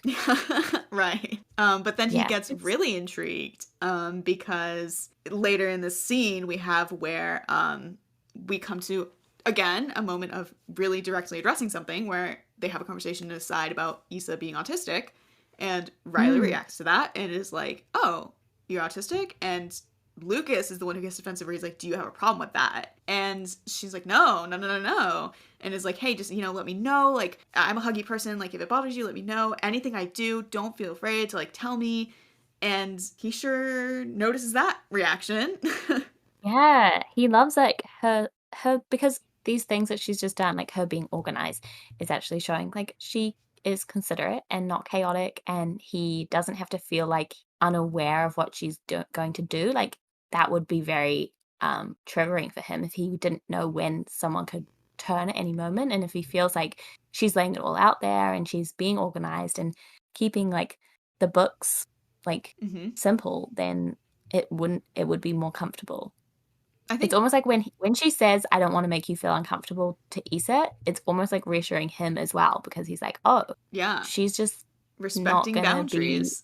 Yeah, exactly. Yeah, I mean, it says in the Lion series, says, "Wow, someone respecting my best friend and being generally considerate in this school, that's hot." And maybe so. But yeah, I think you talking about her being organized too made me think about the fact as well that, I don't know, again, I feel like this is something I posted before so people might know it, but lore is that the only, because Lucas is demisexual, and if you don't know what that means, it's basically it's on the asexuality spectrum, and it's that you only end up feeling sexual desire and sexual feelings when you are very emotionally close to someone. So oftentimes, like, you have to be friends with a person before you start to have feelings for them. Lucas, his only ever crush before Riley was Asher. And part of that is because Asher, like, you know, is his best friend and is someone who I think he was the first person he was really close to at Adams and beyond his sucky childhood. But I think also, if we're talking about things that are similar, like this whole, like, I've got my agenda, I'm organized, let me take notes, let me, like, get this all figured out, let me take control a little bit, like, who is also like that? Asher. So true. So that's, again, I think that's just something that Lucas appreciates in a person. I love that for him, especially because he can be a little bit forgetful at times. Or just, like, you know, not, just doesn't care. Yeah. Someone else can handle that part. There's another little moment here I wanted to cover where kind of a classic, you know, they're talking about, well, we have to go do this Christmas tree. We're going to get a Christmas tree for the party. And they won't tell Riley where it is, where they're going to have the party. And she's like, well, why not? And Issa says, well, it's just a matter of whether or not we can trust you about the secret of where this party is. And Riley says, well, okay then, let's prove it. Take me for a test drive. And Lucas reacts to that. He chokes on his water. And I think that, and like Riley just like oblivious, was not thinking about it, doesn't realize that she said something a little suggestive. And Issa doesn't cross her mind at all. And she just looks at Lucas like, what's wrong with you? But I think this is interesting because, again, this is one of those things where in season 1, Riley does this a couple of times where she says something kind of suggestive and then has to either like backtrack on it or be like, forget I said, just let me shut up. And I think, again, that kind of plays into the way that she has those traits as well in this season of tripping over her words and being more insecure about things. And I think that as she, you know, grows out of that, it's kind of like this interesting role reversal here for RL, where it's like Riley being the one who says things she didn't mean and then getting, you know, Lucas like notices and like gets kind of like, what? But in this third season, it's like Riley then is being intentionally suggestive at times and is the one like really taking on that role and that power play.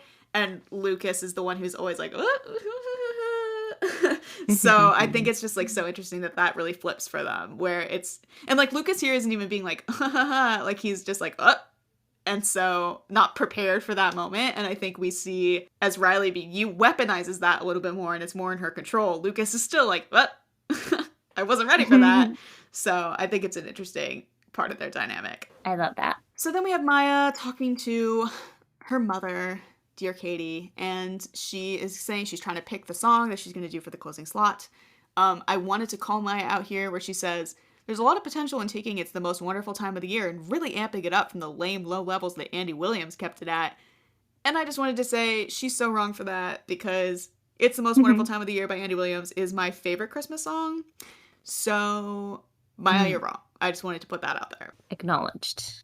And then Katie gives her the advice of like, you know, you could do like a sweeter song. Like, I like Have Yourself a Merry Little Christmas. And Maya's like, well, that's like not a diva song though. Like, that's not going to impress everyone. And Katie, wisely, is like, well, does it have to? It's like, does it have to? What a good thought.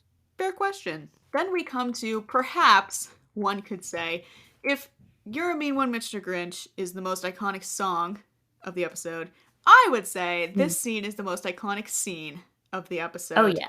It is the Big Christmas time. tree farm scene. It lives rent-free in my brain, like, all the time. I was shocked when I read this because, so in the playlist, if you look at the playlist, there is a Kelly Clarkson song in the playlist. It is underneath the tree. And that Yeah. is the song that I've always imagined playing during this scene. But I was like reading this today and I was like, there's no song cue. It's not said anywhere where this song belongs. And I just like, I'm like, again, season 1 me, season 3 me, season 4 me would be beating her up. Like, what are you doing? Where's the song cue?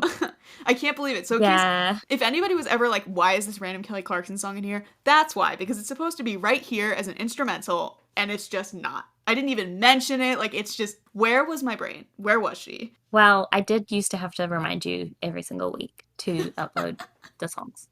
That is true. That's a piece of my life lore where it was season 2 mostly that was a problem because that's when we were actually talking during episodes airing for the first time. And as everybody knows, we have playlists that we update, and I would post the episodes and be like, wee, time to read. And Maddie would be like, Maggie, where are the songs that are not in the playlist? And I would be like, shoot, and have to go like rush. But it was good that you bothered me about that so much in season 2, because I think in season 3 I was much better about it because I would have it like ready to move when we posted the episode. So you did a service. Oh yeah, I like basically never reminded you. We just taught you that, and it's all good now. But yeah, this one, I don't even know what to say. I cannot believe that it's not in here. I'm shocked. I'm baffled. I'm bamboozled. Yeah, I have to say I never knew that there was meant to be music in the background.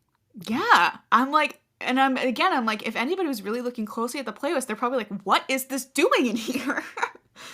But no, now you know. I love that song, so I'm just like, oh, cool, a nice song.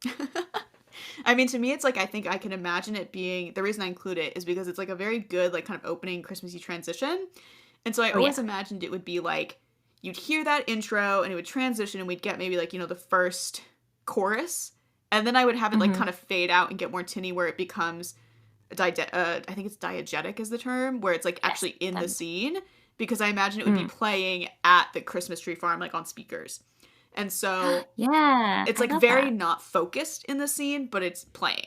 I love that. I love like a non-diegetic to diegetic transition. Yes, I do too. That happens quite a bit in Ambition. So as those come up, we can highlight that. But yeah, I'm shocked. I can't believe that it's not included here. But now you all know, in case you were ever wondering. So we have the 3 of them. They're finding their tree. They're like, okay, Issa's like, I got a plan. It's going to be perfect. I know what we're looking for. Don't wait up. And good for her. So then Riley gets left with Lucas, and she's like, well, should I talk to him? I don't know. Like, but you know what? No, I'm going to talk to him. So I love the way that she decides to start a conversation, which is, she says, would you consider yourself a tree expert? Because Issa said that they were a tree expert. And Lucas is like, oh, no. It's like, where does that conversation go? Like, but Riley was like, this is it. This is how this is my end. Yeah, it's like, what would she have said next? Like, what was like the next? I mean, it's a good, I applaud her. She tried. She gave it a go, and Lucas just wasn't the right audience for that. Lucas isn't the right audience for any opener, so I guess like no matter what she would have said, he would have been like, oh, no. But she kind of finds her transition. She goes on to explain, like, tree shopping is really important in her family, and we really celebrate, and we blah, blah, blah, blah. And Lucas doesn't have much to say that, and I think this is, again, me putting stuff in parentheses, a thing of the past, but he does have a little interesting thing there of mentioning the one line he has here. He says, oh, we don't celebrate much. And I think that that's, like, such a loaded statement that, like, it's such an aside at this point. But if you then, everything we learn about his family that is to come, like, you come back to that statement, it's like, that is so loaded. He just actually, like, dropped a lot of information that he maybe did not want to drop through just that. But he was so overwhelmed by her talking that he was like, I have to say something. So he just said a revealing statement. Do you think he reveals that much because he feels like, I don't know, what's the word? Like he's sort of caught off guard? Yes, I definitely think it was not him. We talked last episode about Zay and Charlie and them having their moment of confidence, and that was a moment of both of them definitely choosing to share something with the other person. And a chosen kind of offering of here's something about me. Lucas is almost never like that. Like, I think in this moment he is definitely just like, Riley is just talking at him and he's like, someone's talking at me. And so I think it just slips out. Like, I don't think he's trying to keep up. He's trying to find a way to like be like, I'm listening. You're scaring me, but I'm listening. And that's just what happens to slip out. Sometimes being taken off guard when this new girl starts rambling at you can be something so personal. So true. And then, yeah, there's just these moments with the snow. It's the "you've got snow" classic moments. You've got snow. I love how he just says, you've got snow. Like, dude, that does not explain what is happening. That's why she's like, I'm sorry? What? And then he, gestures non-committally to her face and she goes to fix it. And it's so cute to me that like he's bashful in this moment, like that he pointed that out, and then she's like, "Oh, how's it look? Am I good?" And he like barely, he can't even look at her, but he's like, "Yeah, you got it. You good. I'm not gonna look at you to confirm, but I'm sure you got it." And then she has her little moment of like, "Well, you've got some too." He's like, "What?" She's snow just on your face there, and she instinctively goes to like help him, and he swerves away from that. He says, "I got two hands." Yeah, he's like, I can do it. Gosh. Do not touch me. But, Riley, there's a lot going on there. But to Riley, it's just like, well, rejection. I love it. Yeah, because it was so inherently flirty when he said it. Not like, intentionally, but... Yeah. So cute. He's a mess. There's no doubt about that. Also, we've talked a little bit about moments that I think from other media that kind of influenced my writing. I definitely think this little exchange here is influenced by Ron and Hermione from Harry Potter in the movies. Yes. For those that do not know, I'm a very picky shipper. I'm not really someone who gets into ships when I watch stuff or, consume stuff. But Ron and Hermione was like a long time when I was 13. Like, that was my ship. In the movies, there's a couple of moments where they have moments like that. Like, I think the one I'm thinking of the most is in, I think, the 6th movie, maybe? Yeah. They have this moment when Harry gets to the burrow and they're like, "Hey, everybody's here." And Hermione has toothpaste on her face. And Ron just goes out of nowhere. Like, the conversation is not about that. He goes, "You've got toothpaste." And she's like, "What?" Oh, and like has to go and wipe it. And I think the significance of that moment is that Ron's not paying to the conversation. He's paying attention to Hermione and notices that detail. And that's a little bit, I think, what's going on here. Is like, Riley's talking and talking and talking, and Lucas is like, can't look at her, but is looking at her, and then just notices like, "Oh, you got snow." And it's like, that's that same kind of thing. He can't stop himself. Yeah. He's like, "Oh my gosh, she's got snow. You got snow." No, why did I say that? Why did I speak? Why did my mouth open? And why did words come out? But yeah, I definitely think that was a little bit of subconscious inspiration. I love that. So yeah, they've had this awkward conversation, but it was a conversation, which is a start. And then Issa comes and saves them from the rest of that because she's found the perfect tree. The perfect tree. So then we move into Farkle and his Jewish holiday song, and we get to hear it in full because he's performing it for his brother.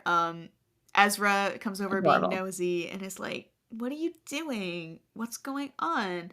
And I love this line in the description here where it says, "After Farkle explains his grand pursuit to right the wrongs done to their Jewish culture by the American Christmas commercial industry," which Ezra definitely doesn't get. Like, the image of Farkle being like, "Here's my, like, anti-Christian capitalist rant to my 6-year-old brother." Like, that's, it's a little bit and like... Ezra's just like, It's like so, like, it's so Farkle to... One of his things, I think, is he just does not differentiate the audience he's talking to. He will say shit to anybody if it's what's on his mind. Like, how he'll, like, sometimes say the most random stuff to, like, Charlie. And Charlie's like, "I don't know how to respond to that." Like, I think that's one of his little quirks, is that he's just like, if I'm going to think something, I'm going to say it. And whoever's around is going to have to listen to it. Yeah. He does not discern audiences very well. But what his brother really cares about is like, "Oh, you wrote a song, play it for me." And so Farkle does, and that's how we get the song. But one thing I just love about this is, again, it just shows how much, like, his brother loves him, and to have someone who unconditionally loves you like that, and Farkle doesn't even realize it, because family, I think you kind of take for granted a lot of the time. it's just so sweet and like so cute. And I love that we get to see, like, as Farkle gets into the performance, he gets more loose and he has more fun with it. And we just see that thing of like when he's not having to be diva about it, like he just so clearly loves music and loves the craft and loves performing. And I think that's just very sweet. I love that. Then we're back at school. We're hanging out in the auditorium. We're getting some stuff set up for what's going to go on outside for the showcase. And Riley is now going to learn the secret about where the party is being held, which is that they're going to break back into the school and have the party there.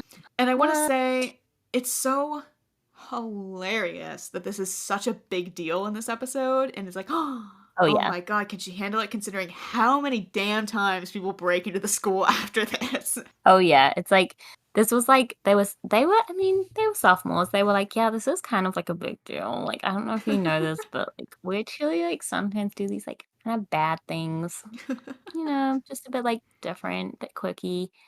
And then after this, it's just like, oh, the law?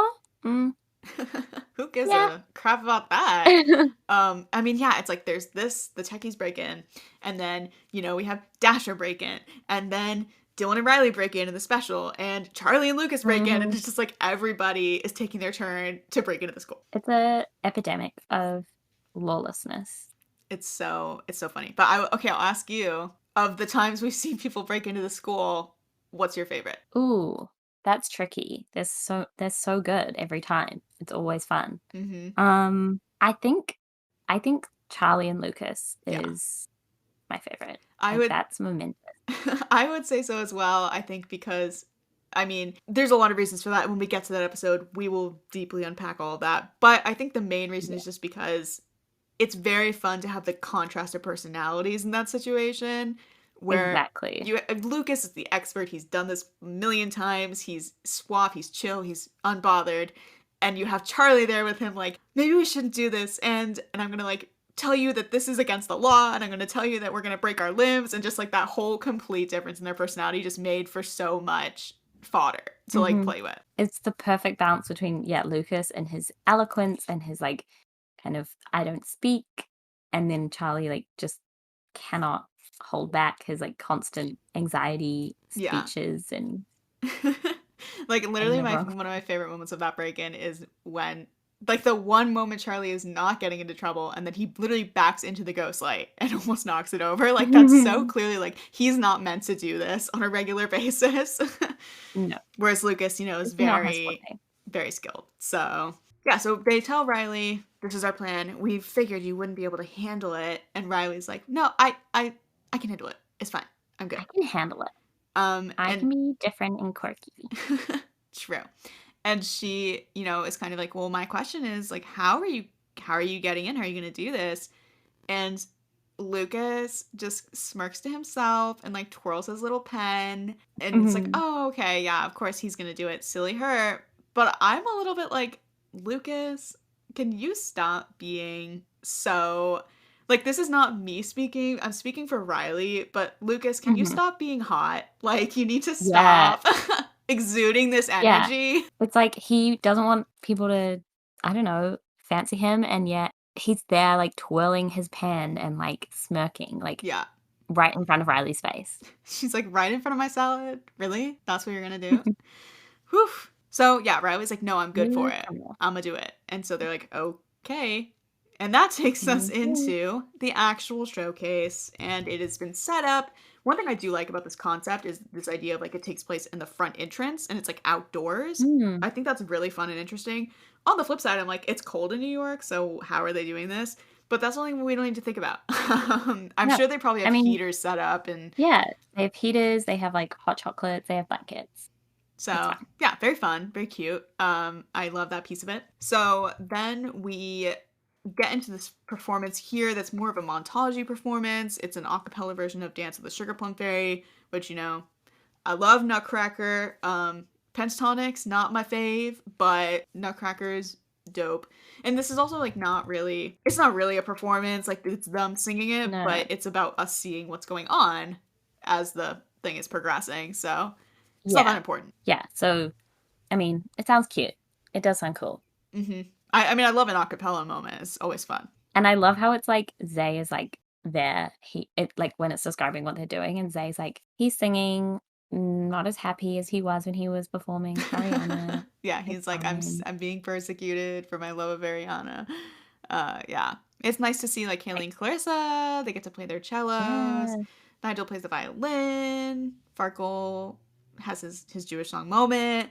And we have this kind of minor but quite important actually moment of it's a great moment, like I did this thing, and his family's there, except Stuart. wah wah. So, Yeah, bummer. I mean, it's pretty important because even though they all love him, he wants the approval of Stuart so bad. Who is not there.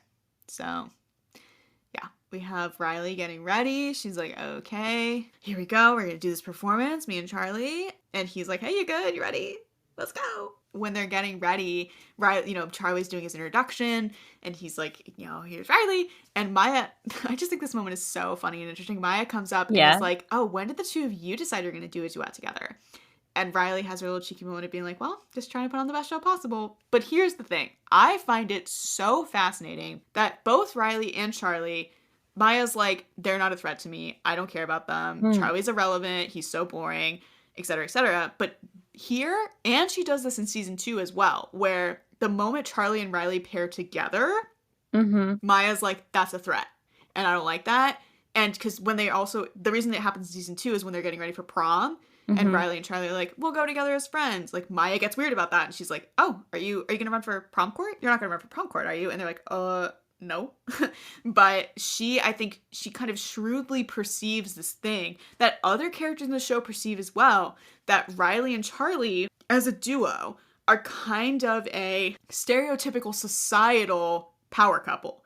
Where just by looking at them, if you put them together, they're this perfect match. And I think Maya is keenly aware of the threat of that, not them as individuals, but how they come off together. And even as early as here, she's like, hold on, I don't like that. No, stop it. She has a keen eye. Yep. And that's something that, I wrote in my notes, and I'll bring her up now. Charlie's mother, Eleanor. The first note I wrote to myself was, I wonder how she felt about Farkle's Jewish song being in the audience, because this is, I'm sure, a showcase that, while it is just a holiday showcase, I'm sure it is very commonly dominated by Christian Christmas commercial content. And so I wonder how she felt about this Jewish song. But to me, I'm like, this moment here, them singing First Noel, this was Eleanor's shipper moment. This is when she said, oh my God, look at this new kid and my son. Look how they have so much chemistry when they sing. I want them to get married. And like, from here, this is the seed, and it's just gonna get way worse into the future. This is the beginning. Charlie never hears the end of it, ever. Yep, this is the beginning of Riley. And the thing is, though, that's in this moment, that's what Charlie wanted, is he wanted to set something up to be like, look at me and this pretty girl.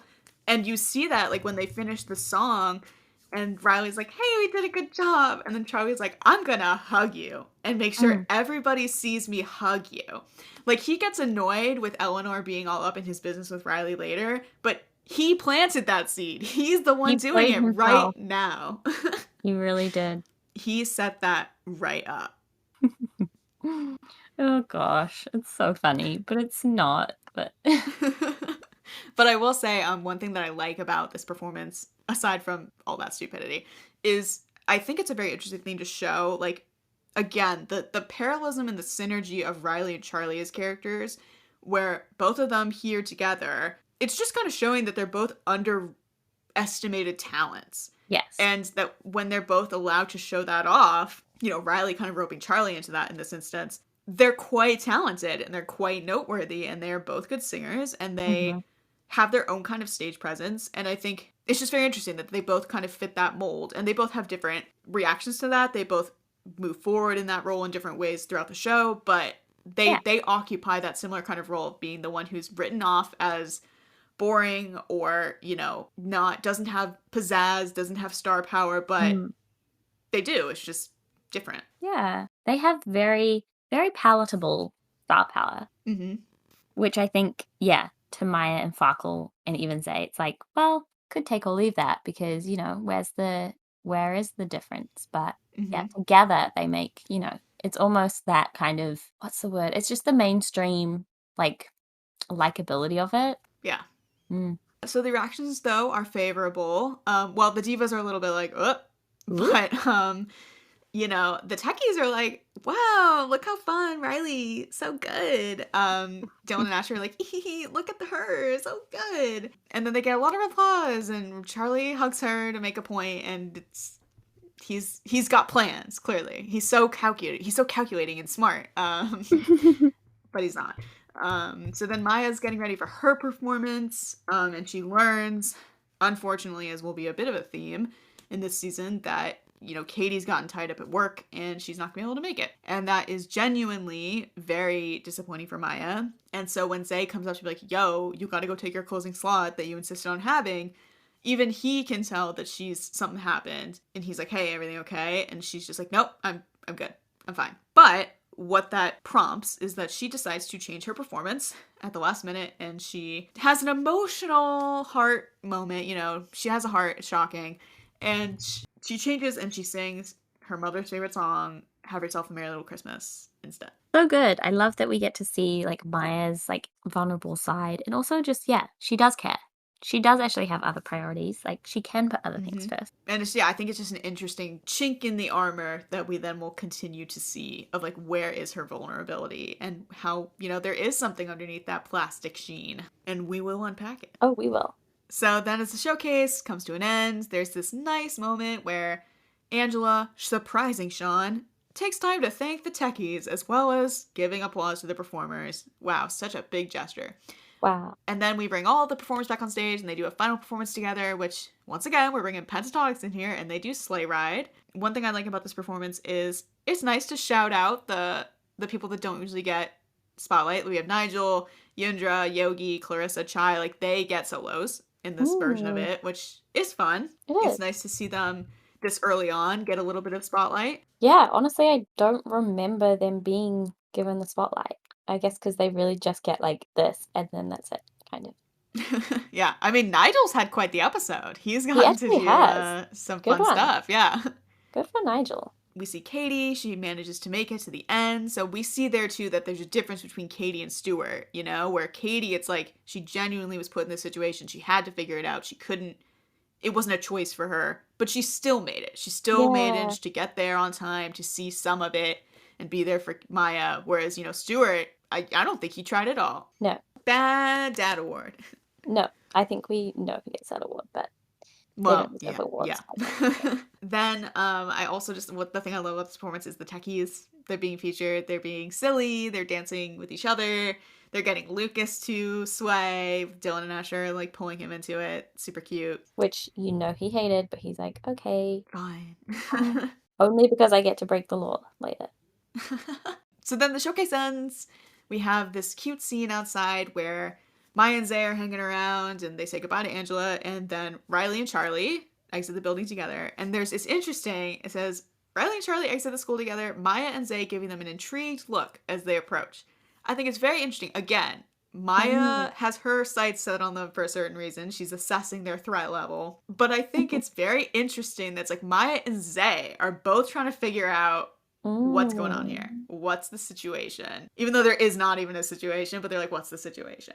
They're like, oh my gosh, people leaving the school together at the same time? That's suspicious. Charlie's like, yes, exactly as I planned, so calculatingly. Like, probably waited for Riley to like get to the door so he could leave with her. This idiot. But no, yeah, I think, and again, it's so interesting that they're both intrigued, but I'm sure for different reasons, like Maya's is completely cold calculating. Zay, I think it's partially just like, oh, Riley's my friend and Charlie's there. Like we had kind of a fun moment, but what's going on there? And also maybe something he doesn't quite, he's not quite sure how he feels about things at this moment, and he's just kind of like, huh. Well, we know he admires Charlie. Well, I don't know if he admires him. I think he is keenly aware of his positive attributes. Let's say that's so diplomatic. Which is to say, if he's calling him perfect Prince Charming, that's him being like, you're really good looking, but I'm not going to say that to you. So I'm not going to look at you. So he clearly, he's got He's aware. He has He's got eyes. awareness. He has eyes. They do see. They perceive. They I think it's also interesting here too. That's like, Charlie. He's like, mission accomplished. Like, my mom said Riley was so cool, and I got to hug her, and now everybody's seen me hug her. He's like, I can risk nudging Zay's shoulder because I executed this perfect like Wow. choreography. Yeah. Here's my shoulder nudge. Wow, I did it. Nailed it. And the fact that that is like one like tiny second, honestly, like Zay's probably like, oh yeah, he's walking with Riley, and then I don't know, the nudge, it's powerful. It's powerful because it's like, whoa, this was real. I mean, maybe Yeah. no one else is perceiving that, but I am. But we perceive. Yeah. And there's that, what's the common meme where it's like you create intricate rituals to touch the skin of other men, or Charlie makes a lot of Charlie Oh be yeah. intricately ritualing. Oh boy. So then they're having a little after party at Chubby's, which is, I think this is the first time Chubby's is mentioned, actually. I'll have to Oh. double check that, but I'm pretty sure it is. Unless it was mentioned related to Katie earlier, but Chubby's exists. It's interesting that it is used with an apostrophe here, and then that gets dropped at some point. I don't know when. It's fine. For reference, if you're ever like, how do I type this? There is no apostrophe in Ambition Chubby's, but it was a different time. And they're like, oh, Riley, do you want to come to the after party? It's gonna be fun. And Riley's like, oh, I have other plans. Goodbye. Can't tell. Bye. Which, again, that's kind of a Charlie-esque response, a reaction. That's Yeah. something that Charlie would do, but this is season 1 Riley, so she's in that mode as well.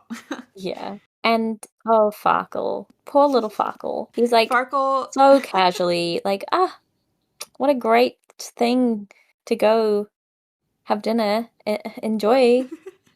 That's such a good idea, he guys. Enjoy he that. has he has such, like, again, like, and we say this a lot in regards to him with like Zay, where he just has such like little sibling energy, where Mm, he's like here, first he's mean to Maya like casually and she lets it go, but he's like, wow, like, so cool, you guys have plans, I guess you'll have so much fun mm. without me, it's It's okay. it's like I desperately want to come, but I know that I have to be cool. Yeah.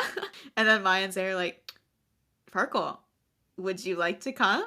And he's Mhm. like, well, if you insist, I guess I should come. Yeah, But then it says he's very excited about it. so cute. He's so annoying, but he's so adorable. He is the baby. There's no doubt about that. Also, I love like a winter coat and hats moment. And the fact that you Yes. like mention it, the four of them head out in their cute little winter coats and hats. We love them. Exactly. Correct. True. It's so true. I want to get better about, I've been keeping some stuff in my folders to update eventually, but we do have on the Ambition source page, there's a, like, basically like a fashion page where we call it the lookbook, I think, and it's just got like moments for if we ever reference a costume or a dress or something like that, we put it there and we say like, this is the episode it's in, this is who it belongs to, etc. And I want to get better about including other things like that because I do love costuming in terms of like getting to just, again, since we can't actually see it, getting Mhm. to kind of build that vision even more of like, what would this person be wearing in a scene and what's a kind of common fashion thing for them, and like this is a good example of that, like what does each of their cute little winter coats and hats look like, like I want to get more into that when I have time, but yes, they all look adorable, I'm sure. Yeah. It just reminds me of like in Scam, like it's very wintry and there's just a lot of cute Hmm. like a hug in a big coat, you know? It's like it's more Yeah. soft, it's more cozy. So then we have Sean heading out. He's the last one to leave, and we have the techies do their little break-in. It says that I noted here music that didn't have a cue, but we mentioned the opening score of Home Alone, which shout out Home Alone, one of my favorite movies. That score will come back again to great effect with the Dylan and Asher special in season 2. So we'll save the discussion of that for then. We see them do the break in, and again, we have this moment with Riley and Lucas where it's the question of, does Riley get to stay and go to the party because she didn't rat them out? And Mm, it's that thing again. It's the unspoken eye contact. We're sizing each other up. We're having our little power play. Like, what are we gonna do? Are you gonna let me in? They're on another level. but yeah. They're like it's not even that words can describe, honestly. So true, bestie. And then we have this nice little scene back at Sean's apartment. He's settling into his lonely, Grinch-like existence. Except he's not, because the faculty arrives by surprise to have a little potluck with him, which it seems was arranged by Angela. And they have a nice Mm.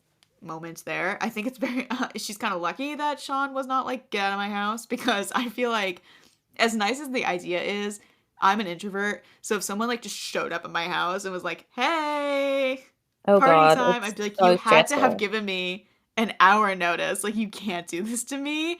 And it's interesting too, because this happens as well in season 2. Like, they do this with Lucas. And Lucas, especially, you think would be the person that would be like, get out of my house. But I guess there's certain people who can Yeah. get away with certain things. It's just like when you're like, ah, I'm lying down, I'm relaxing, I'm putting on my show or reading my book, listening to my music, and then you don't get to do that. Like for me, I'm like annoyed. But Yeah. but this is very cute. This is almost like the moment where it's like turning point, Sean and Angela. It's like, And I was gonna mm-hmm. say there's some stuff in here that is the gifts that they give each other were definitely pulled from Boy Meets World stuff, like Boy Meets World lore. Oh, So if you know your Boy Meets World, Sean and Angela stuff, it's like the poetry and the shell. Like those are things that when they met in Boy Meets World, they hadn't actually met. It was that the storyline for them was like Sean found this purse and he didn't know who it belonged to, and he fell in love with the stuff in the purse, thinking he was imagining this perfect woman, and then the perfect woman turned out to be Angela, who he was already friends with, and so he had this whole moment of like, oh crap, like I like Angela, because he mm. just connected with the stuff that was in her purse. So this stuff is pulled from that episode of Boy Meets World. Oh, Fun fact. I did not know that. There you go. Now you know. Mm. You never seen Boy Meets World, right? No, I've watched one episode, the pilot. Yeah, and that's fine. You don't need to see it. You've heard me complain about it, so you don't need to I've see it. watched YouTube compilations of Jack and Eric, so that's all I need. That's all you need to see, to be honest. That is all one needs to know about Boy Meets World. So yes, then we float into the last scene of the episode, which is we're seeing the techie party on the stage, and it's so cute. Like I love this little detail about like Jade showing Jeff the colored pencils that someone gave her as her like secret Santa techie gift. Adorable. Riley is kind of just standing a bit apart from this right now and kind of watching it unfold, still trying to get a sense of it. And Yeah. Lucas comes to join her. And again, I Mm. will say, once again, Lucas is choosing to talk to her. He is choosing to engage. That's pretty big. Like, he really put himself out there by standing near her. And he starts the conversation. Like, he's like, so, you a badass yet? Like, you feel like a badass because you did this thing? And again, like, anyone else, he's not going to do that. Nope. So, I don't think he consciously realizes that, but Lucas, buddy, You just you're played the whole engaging with hand. someone. Showed the entire deck. Look at this guy. Look at this guy. So yeah, so he's, being, his intro is a little flirty, where he's like, oh, you think you're a badass now? You think you're so cool? You think you're tough? And she's like, I'm much more appreciative of like how cute this is, basically. And she's right. Mm-hmm. And she kind of emphasizes, this is something that becomes a bigger piece in a later episode, which she says, like it's nice how you guys have this great crew and this great friendship, and it's clear you're like a big part of that. And Lucas is like, no. And she's like, no, like it's so obvious. Mm. And then she says something slightly flirtatious as well, and then goes off to join the circle. People have asked me multiple times, what was the slightly flirtatious thing that she said? I genuinely don't know. I'm sorry to disappoint. I don't know what her slightly flirtatious comment was. The thing is, like, if there was actual dialogue here, I would probably be able to, like, think of something in response. Like, I'm good at writing banter when I'm writing out the back and forth and the flow of a conversation. But it just saying that, I'm like, I don't. I'm sorry to disappoint. I'm sorry to say, but I don't have a specific answer. We're definitely not the people to ask.